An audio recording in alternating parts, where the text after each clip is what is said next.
আসসালামু আলাইকুম সবাইকে। কি অবস্থা সবার? আশা করি সবাই অনেক বেশি ভালো আছো। সো আজকে হচ্ছে আমরা গণিতের অধ্যায় 8 অর্থাৎ বৃত্ত চ্যাপ্টারের লেকচার 3, ঠিক আছে? সো এই লেকচারে হচ্ছে আমরা 8.4 8.5 কমপ্লিট করব ইনশাল্লাহ, এবং অনেক বেসিক সহকারে আমরা কমপ্লিট করব, ঠিক আছে? সো টোটাল লেকচারটা হচ্ছে অনেক ধৈর্য সহকারে শেষ করতে হবে, ঠিক আছে ভাই? হচ্ছে অনেক বেসিক সহকারে এগুলো দেখাবো, ধরে ধরে শিখাবো। সো দেখেন এখানের মধ্যে যে প্রথমত বলছে বৃত্তের ছেদক ও স্পর্শক সম্পর্কে যে টপিকটা। সো ছেদক আর স্পর্শক কি, ভাইয়া হচ্ছে তিনটা চিত্র নিছি এখানে। সো এই তিনটা চিত্র আপনারা কি দেখতে পাচ্ছেন? এখানে একটা বৃত্ত দেখা যাচ্ছে, এখানে একটা সরল রেখা দেখা যাচ্ছে, এবং দেখা যাচ্ছে এই বৃত্ত এই বৃত্তকে এই সরল রেখাটা কোনো স্পর্শ করেনি, কোনো ছেদও করেনি, ঠিক আছে? কোনো ছেদও করেনি, স্পর্শ করেনি। ওকে, তারপর দেখেন এখান থেকে হচ্ছে খেলা শুরু। সো এই হচ্ছে বৃত্ত। সো এই বৃত্তটাকে এই যে সরল রেখাটা, এই সরল রেখাটা কি করছে? ছেদ করছে। কয়টা বিন্দুতে ছেদ করছে? দুইটা বিন্দুতে ছেদ করছে। এই দুইটা বিন্দুর নাম কি? A B. এই এ বি দুইটা বিন্দুতে এই সরল রেখাটা এই বৃত্তটাকে কি করছে? এই বৃত্তটাকে এই সরল রেখাটা ছেদ করছে, ঠিক আছে? এখান থেকে একটা এমসিকিউ আসবে। এমসিকিউটা হচ্ছে যে কোনো একটা বৃত্তকে, কোনো একটা সরল রেখা সর্বোচ্চ কয়টা বিন্দুতে ছেদ করতে পারে? অ্যান্সার কি হবে? দুইটা হবে। সো এটা এমসিকিউর জন্য লিখে ফেলেন খাতার নিচে লিখে ফেলেন যে কোনো সরল রেখা, কোনো একটি সরল রেখা সরল রেখা কোনো বৃত্তকে কোনো বৃত্তকে বৃত্তকে সর্বোচ্চ কোনো বৃত্তকে সর্বোচ্চ দুইটি বিন্দুতে ছেদ করতে পারে। মানে দুইয়ের অধিক বিন্দুতে ছেদ করতে পারে না, মানে সর্বোচ্চ কোনো একটা সরলরেখা সর্বোচ্চ একটা বৃত্তকে দুইটা বিন্দুতে ছেদ করতে পারে। কি কি লিখছি? কোনো একটি সরলরেখা কোনো বৃত্তকে সর্বোচ্চ দুইটি বিন্দুতে ছেদ করতে পারে, এর চেয়ে বেশি পারে না। তারপর আসেন স্পর্শক। সো স্পর্শকটা কি? স্পর্শকটা হচ্ছে প্রথমত আমি যদি একটু অ্যাডভান্স লেভেলের এখনই বলে ফেলি। সো এই ব্যাসার্ধের উপর লম্ব থাকবে। স্পর্শকটা কি হবে? ব্যাসার্ধের উপর লম্ব হবে, বা এগুলাতে আসবো, ঠিক আছে? এগুলো প্রমাণ সহ দেখাবো, আপাতত জানার জন্য এগুলো বলতেছি। সো এবং এই স্পর্শক হচ্ছে কোনো একটা বিন্দুতে জাস্ট একটা স্পর্শক আপনি ড্র করতে পারবেন। আপনার ইচ্ছা হয়েছে এই বিন্দুতে আপনি একটা স্পর্শক ড্র করেন, কোনো প্রবলেম নাই। জাস্ট একটা স্পর্শক ড্র হবে, কি হবে? একটা স্পর্শক এই বিন্দুতে, জাস্ট একটা স্পর্শকই ড্র হবে।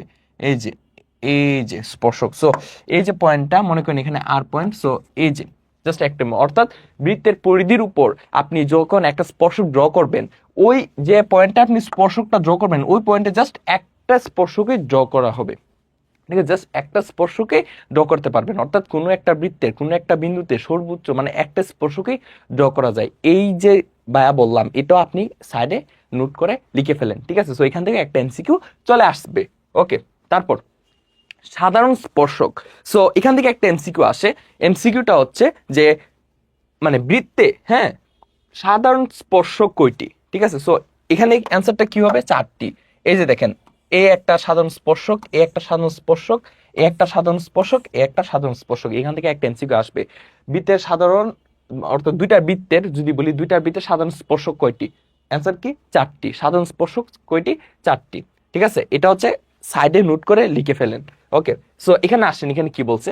এখানে দেখেন এই যে স্পর্শকটা, দুইটার বৃত্তকে কি করতেছে? এই স্পর্শকটা স্পর্শ করতেছে। এই যে রেখাটা, এই যে সরল রেখাটা, এই সরল রেখাটা কি করতেছে? স্পর্শ করতেছে। সো এটাকে আমরা সরল সাধারণ স্পর্শক বলবো। কেন বলবো? কারণ এই স্পর্শকের যে দুইটা বৃত্ত যে আছে, এই স্পর্শকের উপর দিকে অবস্থিত, মানে দুইটা একই দিকে অবস্থিত, দুইটা একই দিকে অবস্থিত। সো দুইটা বৃত্তই উপর দিকে অবস্থিত, সেজন্য এটাকে আমরা সরল সাধারণ স্পর্শক বলতেছি, সরল সাধারণ স্পর্শক। এখন স্পর্শকের এক পাশে যখন একটা বৃত্ত থাকবে এবং অন্য পাশে যখন আরেকটা বৃত্ত থাকবে, অর্থাৎ একটা বৃত্ত উপরে, দেখেন একটা বৃত্তের কেন্দ্র হচ্ছে উপরে, আর অন্য যে আরেকটা বৃত্ত আছে এই বৃত্তের কেন্দ্র হচ্ছে নিচে। স্পর্শকের একটা হচ্ছে উপরের পাশে, আরেকটা হচ্ছে নিচের পাশে। সো এটাকে আমরা তির্যক সাধারণ স্পর্শক বলবো। এটাকে কি বলবো? তির্যক সাধারণ স্পর্শক। তারপর আসেন দুইটা বৃত্তে যখন দুইটা বৃত্তের যখন যে স্পর্শকটা, এই স্পর্শকটা যদি একটা বিন্দুতেই হয়, ঠিক আছে, এবং এই স্পর্শক রেখার একই পাশে যদি দুইটা বৃত্তের কেন্দ্র অবস্থিত হয়, দেখেন এটা হচ্ছে একই পাশে, তাহলে এটা হচ্ছে অন্তঃস্পর্শ। আর যদি বিপরীত পাশে, এই যে দেখেন, এই যে তারা কি করছে, পরস্পরকে বহিঃস্পর্শ করছে, দুইটার বৃত্ত পরস্পরকে কি করছে, বহিঃস্পর্শ করছে। সো বহিঃস্পর্শ কিভাবে বুঝবো, স্পর্শকের এক পাশে হচ্ছে একটা বৃত্তের কেন্দ্র এবং স্পর্শকের অন্য পাশে হচ্ছে অন্য বৃত্তের কেন্দ্র থাকবে, ঠিক আছে। সো এই হচ্ছে আমার বহিঃস্পর্শ, এই হচ্ছে অন্তঃস্পর্শ। সো অন্তঃস্পর্শের ক্ষেত্রে বৃত্তের যে কেন্দ্রগুলো আছে, এই কেন্দ্রগুলো হচ্ছে এক পাশে, এই যে দেখেন দুইটাই বাম পাশে, দুইটা বৃত্তের কেন্দ্রই দুইটাই বাম পাশে। আর বহিঃস্পর্শের ক্ষেত্রে দুইটা বৃত্তের কেন্দ্র সরলরেখার দুই পাশে, এই যে সরলরেখার এই পাশে একটা বৃত্তের কেন্দ্র এবং ওই পাশে অন্য বৃত্তের কেন্দ্র, এবং তারা পরস্পরকে কি করছে, বহিঃস্পর্শ করতেছে, তারা পরস্পরকে কি করতেছে, বহিঃস্পর্শ করতেছে, ঠিক আছে। সো এখান থেকে ভাই হচ্ছে এমসিকিউর জন্য কি কি লাগবে ভাই একটু বলে ফেলি। ওকে চলেন। সো মনে করেন এই যে বৃত্তটা, এই বৃত্তের কেন্দ্র ও এবং এই বৃত্তের কেন্দ্র, দেখেন এই যে বৃত্তটা, এই বৃত্তের কেন্দ্র মনে করেন এ, আর এই বৃত্তের কেন্দ্র হচ্ছে বি, এবং এই যে ব্যাসার্ধ, এই বৃত্তের ব্যাসার্ধ হচ্ছে R1, আর এই বৃত্তের ব্যাসার্ধ হচ্ছে R2, কি R2। তাহলে যখন দুইটা বৃত্ত বহিঃস্পর্শ করে, তখন কেন্দ্রদের মধ্যবর্তী দূরত্ব কি হবে, এ থেকে বি পর্যন্ত, অর্থাৎ এবি। তাহলে এবি কোশ্চেন আমরা কি লিখতে পারি, এতটুকু অংশ হচ্ছে R1 প্লাস এতটুকু অংশ কত, R2। অর্থাৎ দুইটা বৃত্ত যখন পরস্পরকে বহিঃস্পর্শ করে, তখন কেন্দ্রদ্বয়ের মধ্যবর্তী দূরত্ব হচ্ছে তাদের ব্যাসার্ধের যোগফলের সমান, ঠিক আছে। এটা হচ্ছে এমসিকিউর জন্য কাজে লাগবে, ঠিক আছে। এটা হচ্ছে এমসিকিউর জন্য লিখে ফেলেন, ঠিক আছে, লিখে ফেলেন। ভাইয়া যা যা পড়াবো তার ভিতর থেকে চলে আসবে, বুঝছেন। ভাইয়া হচ্ছে জাস্ট আপনাকে বেসিকও পড়াবো, অনেক বেসিকও পড়াইতেছি, এবং ওই যে বেসিকটা পড়াচ্ছি আপনাকে, ওইখান থেকে কি কি টাইপের ম্যাথ আসতে পারে, কি কি এমসিকিউ আসতে পারে, ওই কথাগুলো ভাইয়া বলে দিচ্ছি, ওই বিষয়াদিও ভাইয়া বলে দিচ্ছি, ঠিক আছে। দেখবেন আপনি এমসিকিউ খুলবেন, দেখবেন ভাইয়া যা যা বলতেছি তা দিয়ে আসতেছে। ওকে, সো তারপর দেখেন অন্তঃস্পর্শর ক্ষেত্রে। সো মনে করেন এই যে আমার তো এখানে দুইটা বৃত্ত আছে, হ্যাঁ। সো বড় যে বৃত্তটা, এই বৃত্তের কেন্দ্র মনে করেন এ, আর ছোট যে বৃত্তটা, ওই বৃত্তের কেন্দ্র মনে করেন বি। সো বড় বৃত্তের ব্যাসার্ধ যেটা, এটা মনে করেন এই যে R1, এতটুকু তো R1। আর ছোট বৃত্তের যে ব্যাসার্ধটা, অন্য কালার নেই, এই ছোট বৃত্তের ব্যাসার্ধ হচ্ছে এখান থেকে এতটুকু, ডট ডট দিই, এই যে এতটুকু তো R2। এখন তাদের যে মধ্যবর্তী দূরত্ব, তাদের যে এই যে দেখেন এই দুইটা বৃত্তের কেন্দ্রের মধ্যবর্তী দূরত্ব কি হবে, এতটুক, এই অংশ থেকে এতটুক, কারণ বড় বৃত্তের কেন্দ্র এ, ছোট বৃত্তের কেন্দ্র বি। সো মধ্যবর্তী দূরত্ব কত, কেন্দ্রের মধ্যবর্তী দূরত্ব, কেন্দ্রদ্বয়ের মধ্যবর্তী দূরত্ব কত, এতটুক। তাহলে এতটুকু অংশ আমরা কিভাবে বের করতে পারি, আমরা হচ্ছে দেখেন টোটাল অংশটা হচ্ছে R1, আর এতটুকু অংশ কত, R2। আমরা যদি টোটাল অংশটা থেকে এই R1 থেকে, যে দেখেন এতটুক অংশ থেকে যদি আমরা এতটুক বিয়োগ করে দিই, এতটুক ফালাইয়া দিই, এতটুক বাদ দিয়ে দিই, তাহলে আমরা কতটুক পেয়ে যাব, এই যে বি অংশ পেয়ে যাব। তাহলে আমরা হচ্ছে R1 থেকে আমরা R2টা বিয়োগ করে দিব, শেষ। তাহলে এখানে আমরা যদি এ বি, অর্থাৎ কেন্দ্রদ্বয়ের মধ্যবর্তী দূরত্ব, কি কেন্দ্রদ্বয়ের মধ্যবর্তী দূরত্ব লিখে রাখেন, দুইটা বৃত্তের কেন্দ্রদ্বয়ের মধ্যবর্তী দূরত্ব, ঠিক আছে। দেন হচ্ছে এবি ইকুয়ালস টু বড় ব্যাসার্ধ থেকে যে R1 থেকে R2টা বিয়োগ, এগুলো হচ্ছে এমসিকিউর জন্য কাজে লাগবে, ঠিক আছে। এবং এখান থেকে যে এমসিকিউটা আসে যে দুইটা বৃত্তের, হ্যাঁ, সাধারণ স্পর্শক কয়টি, চারটি, যে একটা, দুইটা, তিনটা, চারটা সাধারণ স্পর্শক।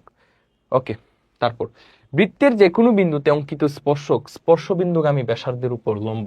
সো এই হচ্ছে আমাদের প্রথম উপপাদ্যটা, এবং এটা হচ্ছে আমরা এখন সলভ করব, ঠিক আছে। এবং এটা হচ্ছে খুবই সহজ, সো এখানে কি বলছে দেখেন, বলছে বৃত্তের যে কোনো বিন্দুতে অঙ্কিত স্পর্শগামী ব্যাসার্ধের উপর লম্ব, ঠিক আছে। কিছুক্ষণ আগে এটা নিয়ে একটু কথা বলছিলাম, এই যে কোথায় কথা বলছি এটাও দেখাই দিই। এই যে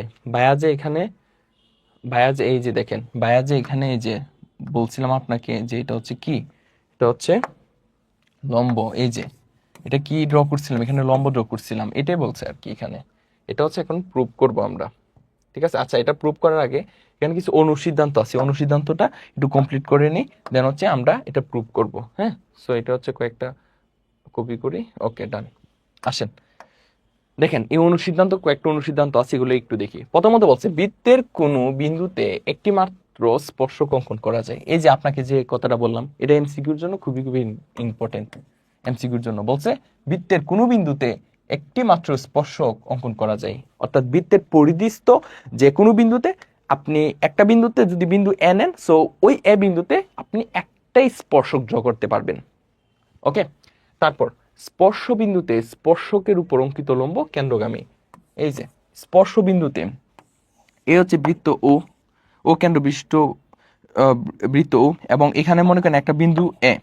সো এ বিন্দুতে আপনি স্পর্শক ড্র করতেন, সো আপনি কি করবেন, ও থেকে এর উপরে এই যে এরকম ভাবে একটা লম্ব হবে, ঠিক আছে। যে স্পর্শকটা হচ্ছে এই যে ব্যাসার্ধটা আর, এই আর এর উপর লম্ব, এখানে কত ডিগ্রি ক্রিয়েট হয়, 90 ডিগ্রি ক্রিয়েট হয়। এই জিনিসটাই বলছে যে কি বলছে, বলছে স্পর্শ বিন্দুতে, এই যে স্পর্শ বিন্দুতে স্পর্শকের উপর অঙ্কিত লম্ব কেন্দ্রগামী। আচ্ছা, স্পর্শ বিন্দুতে বিষয়টা এমন যে স্পর্শ বিন্দুতে স্পর্শকের উপর অঙ্কিত লম্ব, এই যে লম্বটা, এই লম্বটা কি হবে, কেন্দ্রগামী হবে। এই যে কেন্দ্রগামী হবে, ঠিক আছে। মানে স্পর্শ বিন্দুতে যে আপনি স্পর্শকটা ড্র করতেছেন, তার যে লম্বটা কি হবে, তার যে লম্বটা কেন্দ্রগামী, একই কথা। ওকে, বৃত্তের কোনো বিন্দু দিয়ে ওই, এটা হচ্ছে 9 নাম্বারের ব্যাখ্যাটা হচ্ছে এটা। তারপর 10, বৃত্তের কোনো বিন্দু দিয়ে ওই বিন্দুগামী ব্যাসার্ধের উপর অঙ্কিত লম্ব উক্ত বিন্দুতে বৃত্তটির স্পর্শক হয়। কি বলছে একটু লিখে দিই, দেখেন। বলছে বৃত্তের কোনো বিন্দু দিয়ে, এ হচ্ছে একটা বৃত্ত, এই বৃত্তের কোনো একটা বিন্দু নিতে হবে।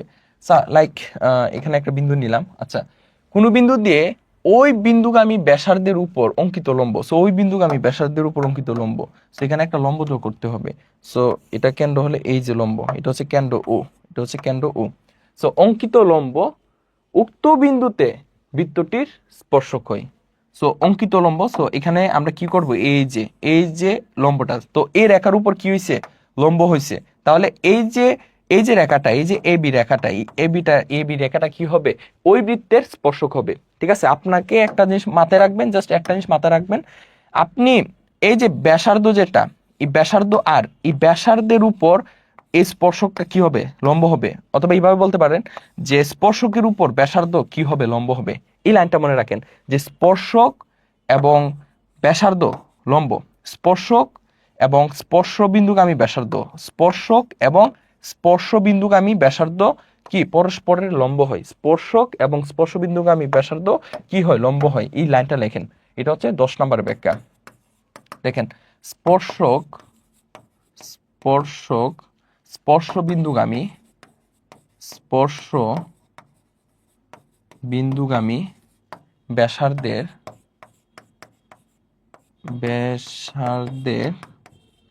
উপর লম্ব স্পর্শ ব্যাসার্ধগামী বিন্দুর উপর কি লম্ব। সো এখানে কি বলছে দেখেন, বলছে স্পর্শ বিন্দুগামী ব্যাসার্ধের উপর লম্ব। এই যে স্পর্শ বিন্দুগামী ব্যাসার্ধের উপর কি লম্ব, ঠিক আছে। এই লাইনটা মনে রাখবেন। দেন আসেন, সো 10 নম্বরও গেল। দুইটি বৃত্ত পরস্পরকে বহিঃস্পর্শ করলে কেন্দ্রদের দূরত্ব বৃত্তদের ব্যাসার্ধের সমষ্টি সমান। এই জিনিসটা হচ্ছে আপনাকে আমি প্রুফও দেখাইছি, এই যে দেখেন, এই জিনিসটা হচ্ছে আপনাকে আমি লিখে দেখাইছি, ঠিক আছে। দেন হচ্ছে দুইটি বৃত্ত পরস্পরকে অন্তঃস্পর্শ করলে কেন্দ্রদের দূরত্ব বৃত্তদের ব্যাসার্ধের অন্তরের সমান। অন্তর দ্যাটস মিন মানে বিয়োগফলের সমান। শেষ। দেখেন এতটুকু ক্লিয়ার কিনা, দেখেন তো বুঝতে পারছেন কিনা।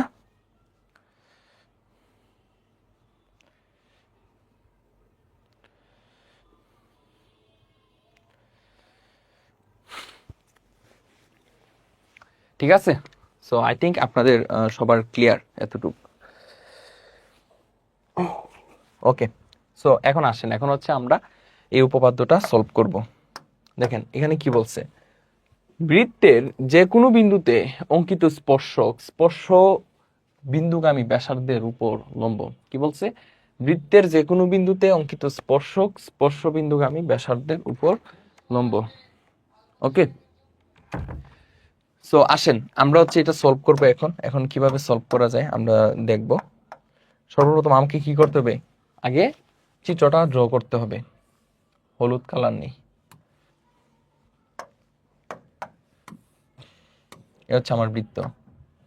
ওকে, সো বৃত্তের যে কোনো বিন্দুতে অঙ্কিত স্পর্শক, এই বৃত্তের যে কোনো বিন্দুতে অঙ্কিত স্পর্শক। সো আমরা হচ্ছে যে কোনো বিন্দু মনে করেন এই বিন্দুটা নিলাম এবং এই বিন্দুতে অঙ্কিত স্পর্শক, এই বিন্দুতে কি করতে হবে, স্পর্শক ড্র করতে হবে।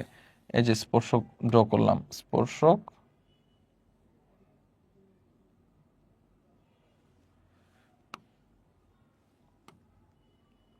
বসে না কেন, এই তো বসে না কেন, আচ্ছা এটা আবার নেই, দেখেন এই যে, এই তো এখন সুন্দর হয়েছে।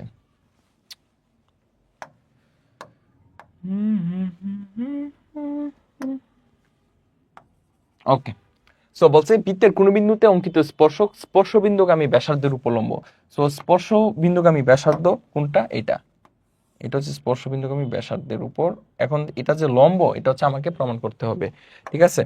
সো মনে করি ও কেন্দ্র বিশিষ্ট, ও কেন্দ্র বিশিষ্ট এ বি সি, এ বি সি, দেখেন এ বি সি বৃত্তের বি বিন্দুতে, বি বিন্দুতে, বি বিন্দুতে হচ্ছে পি কিউ স্পর্শক এবং ও বি হচ্ছে স্পর্শ বিন্দুগামী ব্যাসার্ধ। আমাকে প্রমাণ করতে হবে যে ও বি লম্ব পি কিউ, অর্থাৎ স্পর্শক স্পর্শ বিন্দুগামী ব্যাসার্ধের উপর লম্ব, অর্থাৎ অর্থাৎ কি, স্পর্শক স্পর্শ বিন্দুগামী ব্যাসার্ধের উপর লম্ব, এটা আমাকে প্রমাণ করতে হবে, ঠিক আছে। সো প্রথমে কি লিখবে, যে মনে করি ও কেন্দ্র বিশিষ্ট বৃত্তে এ বি সি, ও কেন্দ্র বিশিষ্ট এ বি সি বৃত্তের বি বিন্দুতে পি কিউ স্পর্শক, ও বি স্পর্শ বিন্দুগামী ব্যাসার্ধ। অঙ্কন, অঙ্কন কি, অঙ্কনটা হচ্ছে আমরা বি কিউর উপরে, বি কিউর উপরে একটা পয়েন্ট নিব, লাইক মনে করেন আমরা একটা পয়েন্ট, আমরা হচ্ছে জেড নিলাম, ঠিক আছে। বি কিউর উপরে আমরা একটা পয়েন্ট নিলাম, যে পয়েন্টটা হচ্ছে জেড। দেন কি করব, ও জেড যোগ করব, ও জেড যোগ করব, ও জেড যোগ করব।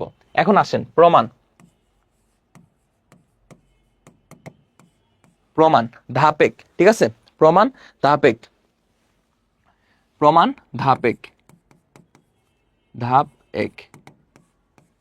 তাহলে দেখেন এখানের মধ্যে আমরা কি দেখতে পাচ্ছি, বি বিন্দুতে, বি বিন্দুতে পি কিউ স্পর্শক, আমরা কি দেখতে পাচ্ছি, যে বি বিন্দুতে পি কিউ স্পর্শক। তাহলে এই বি বিন্দু ছাড়া এই পি কিউ স্পর্শকের উপর যে কোনো বিন্দু, যে কোনো বিন্দু কি হবে, এই বৃত্তের বাইরে অবস্থিত হবে, বৃত্তের বাইরে অবস্থিত হবে। অর্থাৎ এই যে পি কিউ সরলরেখার বি বিন্দুতেই কি হচ্ছে, স্পর্শক হচ্ছে। তাহলে এই বি বিন্দু ব্যতীত বাকি যত বিন্দু আছে, যেমন জেড বিন্দু, কি হবে, বৃত্তের বাইরে, এই যে দেখেন বৃত্তের বাইরে অবস্থিত। সো আমরা কি লিখবো, যে যেহেতু, যেহেতু বি বিন্দুতে, বি বিন্দুতে পি কিউ স্পর্শক, পি কিউ স্পর্শক, সুতরাং, সুতরাং এই বি বিন্দু ব্যতীত, বি বিন্দু ব্যতীত, বি বিন্দু ব্যতীত, বি বিন্দু ব্যতীত, বি বিন্দু ব্যতীত বাকি সকল বিন্দু, বি বিন্দু ব্যতীত বাকি সকল বিন্দু বৃত্তের বাইরে অবস্থান করবে। তাহলে এখানে জেড যে বিন্দুটা, এই বিন্দুটা কি হবে, বৃত্তের বাইরে অবস্থান করবে। সুতরাং জেড বিন্দুটি বৃত্তের বাইরে অবস্থিত। তারপর আসেন ধাপ দুই, ধাপ দুই, ধাপ দুই আমরা কি লিখবো, এখানের মধ্যে আমরা এখন দূরত্বটা কাউন্ট করব। সো এখানে দেখেন, এখানে ওবি দূরত্ব আছে, ও জেড, ওবি হচ্ছে ব্যাসার্ধ, স্পর্শ বিন্দুগামী ব্যাসার্ধ, আর ও জেড, ও জেড। সো এখানে আমরা দেখতে পাচ্ছি কি, যে এখানের মধ্যে ওবি যে দূরত্বটা, হ্যাঁ, ওবি দূরত্বটা ছোট এবং ও জেড বড়, ও জেড কি বড়। সো এখানে, এখানে, এখানে ও জেড, ও জেড, ও জেড বৃত্তের ব্যাসার্ধ, বৃত্তের বৃত্তের ব্যাসার্ধটাকে, বৃত্তের ব্যাসার্ধটা হচ্ছে ওবি, ওবি থেকে কি বড়, তাই না। এই যে দেখেন ও জেডটা বড়, কার থেকে বড়, ওবি থেকে। অর্থাৎ অর্থাৎ এখানে কি হচ্ছে, মানে ও জেডটা বড়, ও জেডটা বড় কার থেকে, ওবি থেকে। ওবি ওবি হচ্ছে ব্যাসার্ধ, ওবি থেকে বড়, ঠিক আছে। সো এখানে কি ও জেডটা বড় কার থেকে, ওবি থেকে। ও জেডটা বড় কার থেকে, ওবি থেকে, ঠিক আছে। এবং এবং তা দেখেন ওবি থেকে, এবং তা স্পর্শবিন্দু ব্যতীত, স্পর্শবিন্দু ব্যতীত বাকি সকল বিন্দুর জন্য কি সত্য, সত্য। মানে বিষয়টা কি, বিষয়টা হচ্ছে এরকম, দেখেন এখানের মধ্যে আপনি যে কোনো পয়েন্ট নেন না কেন এবং ওই পয়েন্ট আর কেন্দ্র যোগ করেন না কেন, তাহলে প্রত্যেকটা পয়েন্ট কি হবে, বড় হবে কার থেকে, বড় হবে ওবি থেকে। দ্যাটস মিন ওবিটা হচ্ছে ছোট, মানে আপনি যে কোনো রেখা নেন, যে কোনো দৈর্ঘ্য নেন, প্রত্যেকটা দৈর্ঘ্য বড় হবে কার থেকে, বড় হবে ওবি থেকে বড় হবে। সো এটাই বলছি। সো এবং তা স্পর্শবিন্দু ব্যতীত বাকি সকল বিন্দুর জন্য সত্য। অর্থাৎ অর্থাৎ এখানে আমরা কি বলতে পারি, যে ও থেকে পি কিউ রেখার উপর ও বি যে দৈর্ঘ্যটা, এটা হচ্ছে সবচেয়ে নিম্ন, সবচেয়ে ছোট, ঠিক আছে। সো কেন্দ্র ও থেকে স্পর্শকের উপর ক্ষুদ্রতম দূরত্ব। সো আমরা কি লিখতে পারি, যে কেন্দ্র, সুতরাং কেন্দ্র ও থেকে পি কিউ স্পর্শকের উপর, পি কিউ স্পর্শকের উপর ক্ষুদ্রতম দূরত্ব কোনটা, ক্ষুদ্রতম দূরত্ব হচ্ছে ওবি। সো কেন্দ্র ও থেকে পি কিউ স্পর্শকের উপর ক্ষুদ্রতম দূরত্ব, ক্ষুদ্রতম কি, ক্ষুদ্রতম দূরত্ব, দেখেন ক্ষুদ্রতম দূরত্ব, ক্ষুদ্রতম দূরত্ব, ক্ষুদ্রতম দূরত্ব কোনটা, ওবি, ওবি, ক্ষুদ্রতম দূরত্ব ওবি। এখন আমরা বলতে পারি যে ওবি লম্ব পি কিউ। কেন কেন কেন ভাই কেন, কারণটা হচ্ছে দেখেন, রিজনটা আমি একটু বলি আপনাকে। মনে করেন একটা সরলরেখা আপনি ড্র করছেন, এই সরলরেখার উপর একটা বিন্দু নিছেন। সো এই বিন্দু থেকে আপনি সরলরেখার উপর অনেক লাইন টানতে পারবেন, আপনার ইচ্ছা হয়েছে অনেক লাইন টানেন, সমস্যা নাই। তবে এমন একটা লাইন আছে যে লাইনটা ডিরেক্ট লম্ব হয়ে যাবে, কোন একটা সময় কি হয়ে যাবে, ডিরেক্ট লম্ব। এখানে তো অসংখ্য অসংখ্য লাইন আছে, অসংখ্য অসংখ্য লাইন আছে। সো যে লাইনটা লম্ব হয়েছে, এই লাইনটার যে দূরত্বটা, এটা হচ্ছে সর্বনিম্ন দূরত্ব কার থেকে, ওই পয়েন্ট থেকে, ওই পয়েন্ট থেকে যে সরলরেখার উপর, যে সরলরেখাটার উপর আপনি লাইনগুলা ড্র করছেন। সো এখানে যে মনে করেন ও বিন্দু, আর এটা হচ্ছে মনে করেন A B C D E F G H. So এখানে সর্বনিম্ন দূরত্ব কোনটা, ও এ। ও এ হচ্ছে সর্বনিম্ন দূরত্ব, ও এটা হচ্ছে সর্বনিম্ন দূরত্ব কাদের থেকে, ওই যে বাকি যেগুলা, যে রেখাগুলো আছে সব কয়টা রেখা থেকে ও এ রেখাটা হচ্ছে ক্ষুদ্রতম দূরত্ব, ক্ষুদ্রতম দূরত্ব। সো যেহেতু ও এটা ক্ষুদ্রতম দূরত্ব, সো সেহেতু আমরা কি বলবো, এখানে লম্ব আছে, কি এখানে লম্ব, লম্ব, ঠিক আছে। সো এই লেখাটা এখন আমরা লিখবো যে লম্ব হইলে কি, এখানে ক্ষুদ্রতম দূরত্ব, মানে এই যে দূরত্বটা, এটা ক্ষুদ্রতম দূরত্ব, আমরা কিভাবে বুঝবো, লম্ব বিদায়, লম্ব বিদায়। সো যেহেতু এখানেও সেম টু সেম কাহিনী করছে, এখানেও সেম টু সেম কাহিনী করছে, এটা মনে করেন বি পয়েন্ট, এটা এটা হচ্ছে বি পয়েন্ট, আর এটা মনে করেন এ পয়েন্ট, এ পয়েন্ট, এটা বি পয়েন্ট। সো এখানেও সেম টু সেম কাহিনী করছে। সো এই যে দেখেন ওবি দূরত্বটা হচ্ছে সর্বনিম্ন, ঠিক আছে। এই যে ওবি হচ্ছে মানে এখানে যতগুলো আপনি পয়েন্ট নেন না কেন, এখানে যতগুলো পয়েন্ট নেন এবং দূরত্ব নেন, সো সবকটা থেকে ওবিটা হচ্ছে ক্ষুদ্রতম দূরত্ব। সো আমরা বলতে পারি ওবি লম্ব পি কিউ, কারণটাই হচ্ছে এটা, ঠিক আছে। সো রিজনটা লিখে দেন, যে কোনো রিজনটা লিখে দেন যে কোনো সরলরেখার বহিস্থ কোনো বিন্দু থেকে, ঠিক আছে। সো কোনো সরলরেখার বহিস্থ কোনো বিন্দু থেকে, কোনো সরলরেখার বহিস্থ কোনো বিন্দু থেকে উক্ত সরলরেখার উপর, উক্ত সরলরেখার উপর, উক্ত সরলরেখার উপর, উক্ত সরলরেখার উপর, উক্ত সরলরেখার উপর যতগুলো রেখাংশ টানা যায়, যতগুলো যতগুলো রেখাংশ, যতগুলো রেখাংশ কি করা যায়, টানা যায়, টানা যায়, যতগুলো রেখাংশ টানা যায়, তার মধ্যে, তার মধ্যে লম্ব রেখাংশটাই, লম্ব রেখাংশটাই কি ক্ষুদ্রতম, ক্ষুদ্রতম, এই যে এই লেখাটাই লিখছি এখানে, যে কোনো সরলরেখার বহিস্থ কোনো বিন্দু থেকে উক্ত সরলরেখার উপর যতগুলো রেখাংশ, যতগুলো কি রেখাংশ, যতগুলো রেখাংশ টানা যায় তার মধ্যে লম্ব রেখাংশটাই ক্ষুদ্রতম, তার মধ্যে লম্ব রেখাংশটাই ক্ষুদ্রতম, তার মধ্যে এই যে লম্ব রেখাংশটাই এটা হচ্ছে ক্ষুদ্রতম। সেহেতু আমরা কি বলতেছি ওবি লম্ব পি কিউ, এই যে এটা হচ্ছে বলছে আমাকে প্রমাণ করার জন্য, এটা কি বলছে, এটা আমাকে বলছিল প্রমাণ করার জন্য যে ওবি লম্ব পি কিউ, বলছে এটা প্রমাণ করো, প্রমাণ করো। সো আমরা কি লিখলাম, সো প্রমাণ হয়ে গেছে। সো এখানে প্রমাণিত লিখে দিবেন, ঠিক আছে, গুয়ে যেহেতু প্রমাণিত লেখা, সো প্রমাণিত লিখে দিবেন, ঠিক আছে, সমস্যা নেই, প্রমাণিত লিখে দিন, ঠিক আছে। আর যদি বলে দেখাও, যে লিখবেন যে দেখানো হলো, লাস্টে লিখে দিবেন, এখানে প্রমাণ থাকলেও এখানে প্রমাণিত লিখে দিন, বইয়েও লেখা আছে, সো লিখে দিবেন। আর যদি বলতো দেখাও যে, সো এখানে দেখানো হলো লিখে দিবেন, ঠিক আছে, এই হচ্ছে কথা। তারপর দেখেন আমরা হচ্ছে, দেখেন এই আই থিঙ্ক আপনারা বুঝতে পারছেন, ঠিক আছে। দেন হচ্ছে আমরা নেক্সট উপপাদ্য আমরা হচ্ছে এটা সলভ করব ইনশাল্লাহ, ঠিক আছে, বুঝতে পারছি। আগেরটা কি বোঝা গেছে?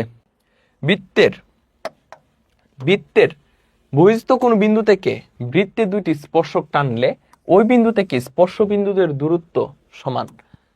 সো আমরা হচ্ছে বৃত্তের বহিস্থ কোনো বিন্দু থেকে, এই দেখেন এ হচ্ছে আমার বৃত্ত, বৃত্তের বহিস্থ কোনো বিন্দু থেকে, বহিস্থ বিন্দু কোনটা, মনে করেন এ হচ্ছে আমার বিন্দু, এ হচ্ছে আমার বিন্দু, এ হচ্ছে বৃত্তের কেন্দ্র ও, এ হচ্ছে বৃত্তের কেন্দ্র ও, বহিস্থ বিন্দু পি।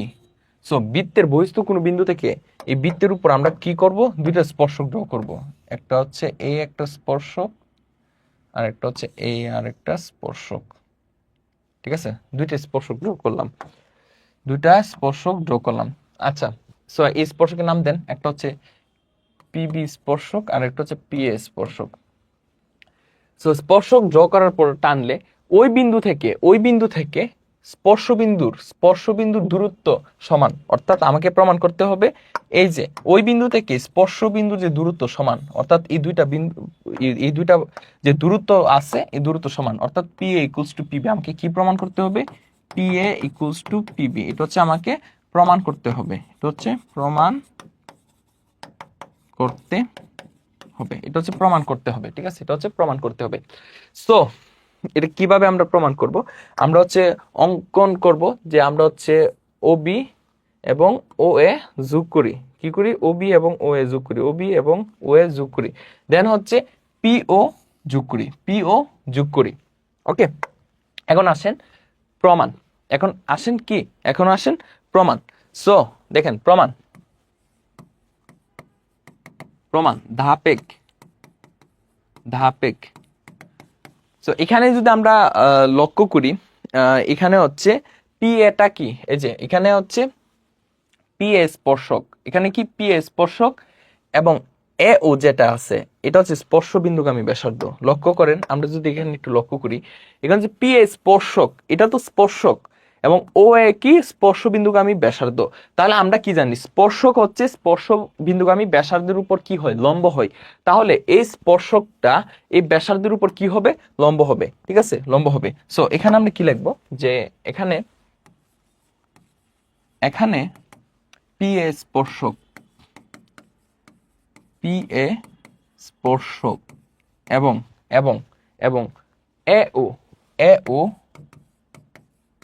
স্পর্শ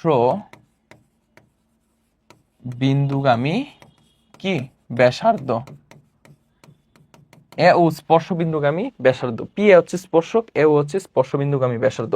তাহলে আমরা জানি স্পর্শ বিন্দুগামী ব্যাসার্ধের উপর লম্ব, তাহলে আমরা ও এ লম্ব পি এ বলতে পারি, ও এ লম্ব কি বলতে পারি, পি এ, ও এ লম্ব পি এ বলতে পারি, ও এ লম্ব পি এ বলতে পারি। সুতরাং ও এ লম্ব পি এ, পি এ অর্থাৎ অর্থাৎ অর্থাৎ অ্যাঙ্গেল ও এ লম্ব পি এ অর্থাৎ অ্যাঙ্গেল ও এ পি, অর্থাৎ এই কোণটা যেহেতু লম্ব, সো এই কোণটা কত, 90 ডিগ্রি, অর্থাৎ অ্যাঙ্গেল ও এ পি হচ্ছে কত, এক সমকোণ, এক সমকোণ মানে 90 ডিগ্রি।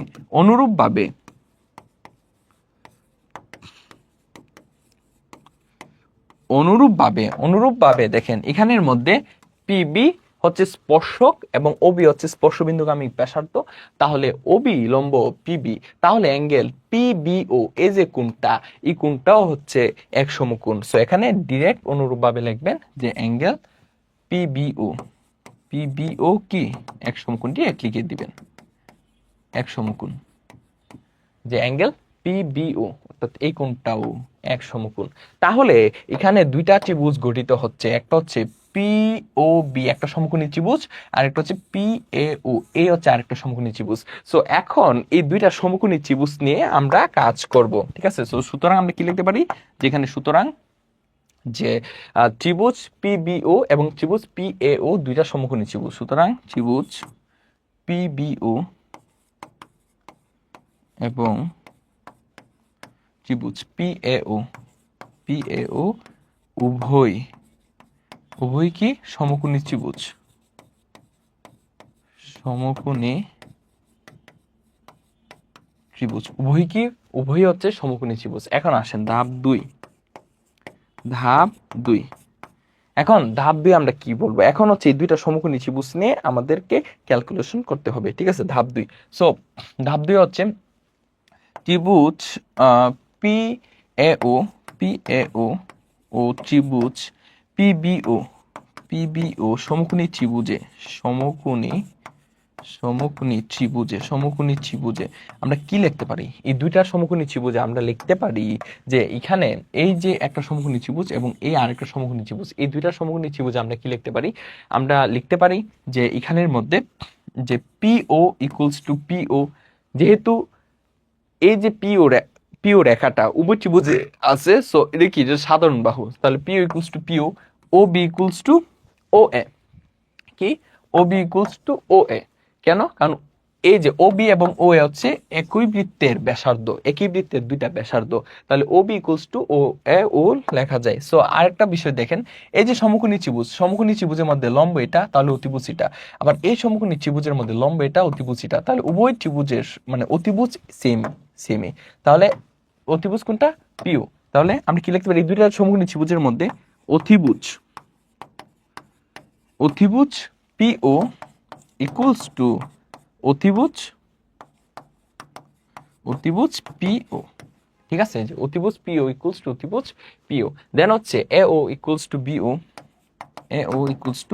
বিও, যেহেতু উভয়টা সমকোণী ত্রিভুজ এবং তাদের মধ্যে যে তাদের যে অতিভুজ এবং অপর এক বাহু পরস্পর সমান, অতিভুজ এবং অপর এক বাহু পরস্পর সমান, তাহলে দুইটা ত্রিভুজ কিভাবে সর্বসম হয়ে যাবে, সমকোণী ত্রিভুজ কি অতিভুজ বাহু উপপাদ্য অনুসারে। তো সুতরাং ত্রিভুজ পিএও সর্বসম ত্রিভুজ পিবিও, কেন, কারণ সমকোণী ত্রিভুজে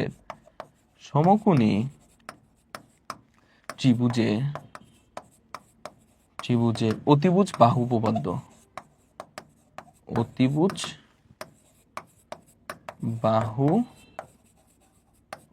সমকোণী ত্রিভুজের অতিভুজ বাহু উপপাদ্য, ঠিক আছে, সেজন্য আমরা সর্বসম লিখতে পারি।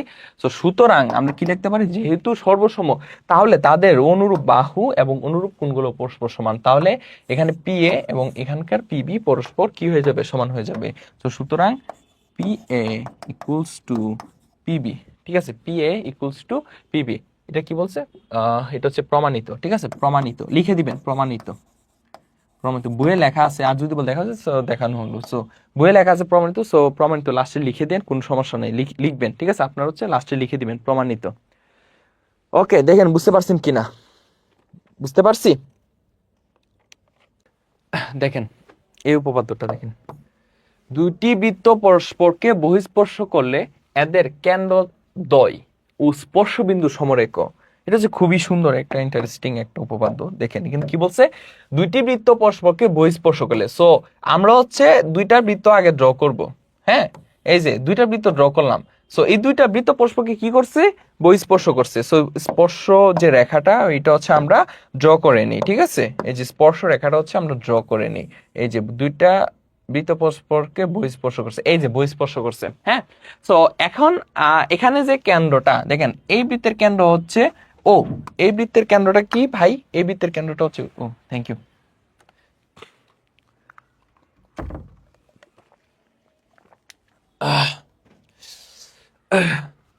সো এই বৃত্তের কেন্দ্র হচ্ছে ও, এই বৃত্তের কেন্দ্র হচ্ছে পি, ঠিক আছে?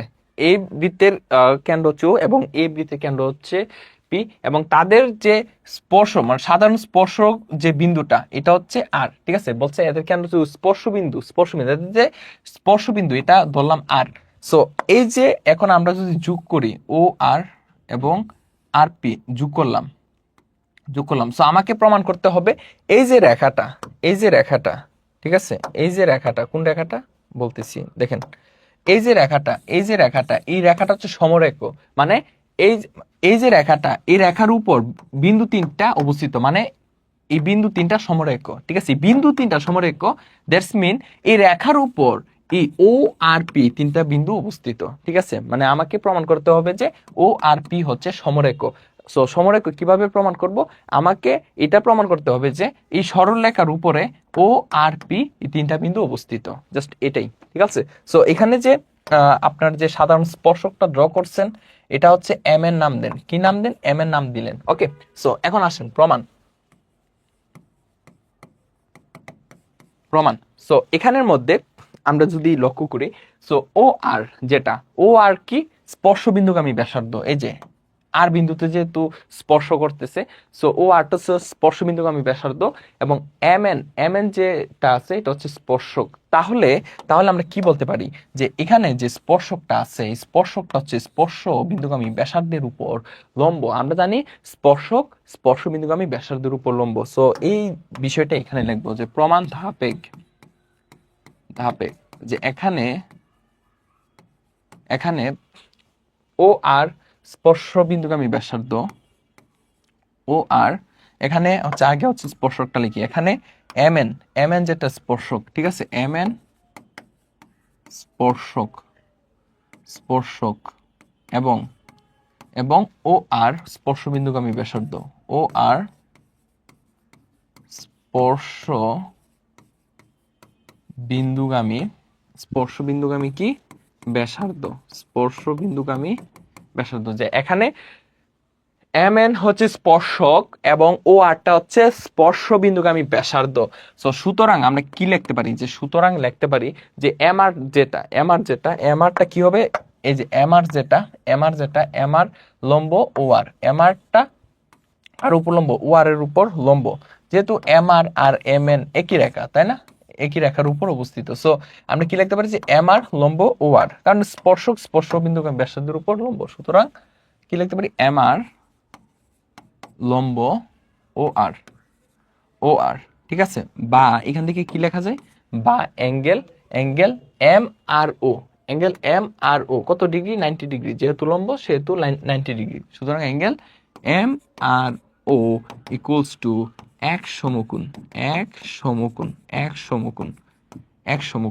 ঠিক আছে? আর এখানের মধ্যে যথার্থতা কি লিখবেন? যে স্পর্শক স্পর্শ বিন্দুগামী ব্যাসার্ধের উপর লম্ব, স্পর্শ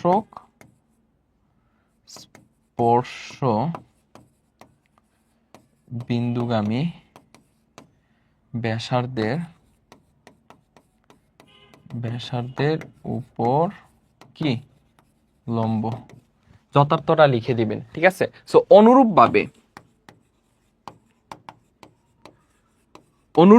এখানে কি হচ্ছে দেখেন, এম এন স্পর্শক পি আর স্পর্শ বিন্দুগামী ব্যাসার্ধ, তাহলে অ্যাঙ্গেল এম আর পি এটাও কত? এক সমকোণ। সো অনুরূপভাবে যে অ্যাঙ্গেল এম আর পি এই কোণটা, angle M R P equals to কত? এক সমকোণ কি এক সমকোণ। বুঝতে পারছি? এতটুকু ক্লিয়ার? তাহলে এখন ধাপ দুই আমরা কি লিখবো? আমরা হচ্ছে এই দুইটা যোগ করব। কোন দুইটা? এই যে আমরা যে অ্যাঙ্গেল এম আর ও পাইছি এই কোণটা এবং অ্যাঙ্গেল এম আর পি এই দুইটা কোণ আমরা কি করব? যোগ করব। যে এখন অ্যাঙ্গেল এই যে এম আর ও plus angle M R P দুইটা যোগ করলে কি হবে? এটা এক সমকোণ, অর্থাৎ এক সমকোণ প্লাস এক সমকোণ সো এক সমকোণ যোগ করলে কি হবে, দুই সমকোণ। দ্যাটস মিন দুই সমকোণ মিন্স এক সরল কোণ।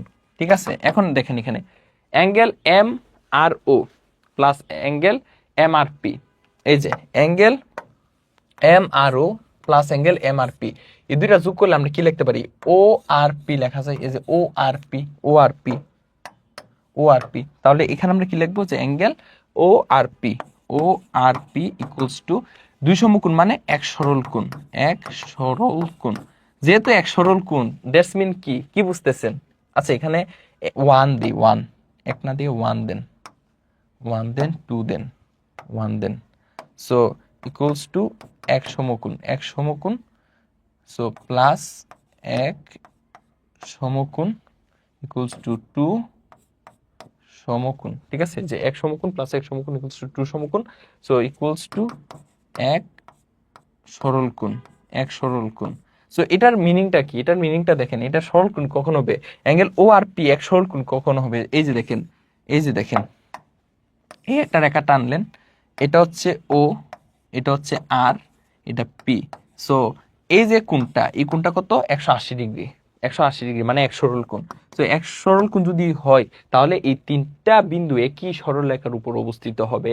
তার মানে ও আর পি হচ্ছে সমরেখ। সো সুতরাং ডিরেক্ট লিখে দিবেন, এটা লেখার দরকার নেই, এটা হচ্ছে বোঝার জন্য বাই এক্সট্রা লিখে দিচ্ছি, এটা হচ্ছে বোঝার জন্য বাই এক্সট্রা লিখে দিচ্ছি। ঠিক আছে, এটা বোঝার জন্য বাই এক্সট্রা লিখে দিচ্ছি। সো সুতরাং ডিরেক্ট লিখে দেবেন যে সুতরাং ও আর পি বিন্দুত্রয় কি সমরেখ। শেষ, প্রমাণিত নিচে প্রমাণিত লিখে দিন। ঠিক আছে, প্রমাণিত, শেষ। ওকে, তাহলে আমরা এই ম্যাথটা আমরা বুঝতে পারছি।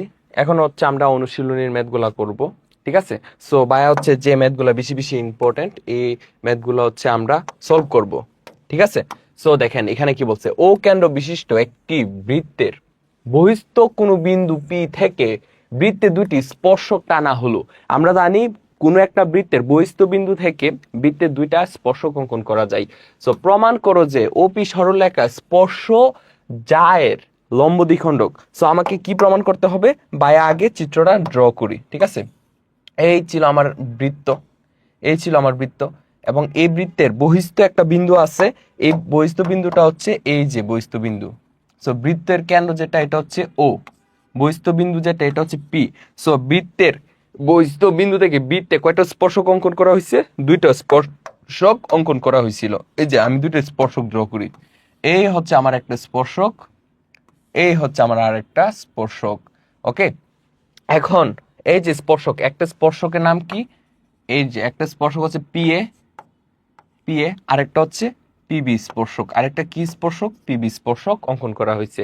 এখন আমাকে বলছে যে ওপি সরলরেখা, এই যে ওপি যদি আপনি সংযোগ করেন, এই যে ওপি যে সরলরেখাটা, এই সরলরেখা কি করছে স্পর্শ যায় লম্ব দ্বিখণ্ডক। এই যে স্পর্শ যা কোনটা, এই যে স্পর্শ যা হচ্ছে এটা, কেন, কারণ এই যে এ বৃত্তের এ বিন্দু এবং বি বিন্দুতে কি করতেছে, স্পর্শ করতেছে। তাহলে স্পর্শ যা হবে, এ বি যে আপনি সংযুক্ত করলে যে যাটা পাচ্ছেন, এটা হচ্ছে স্পর্শ যা।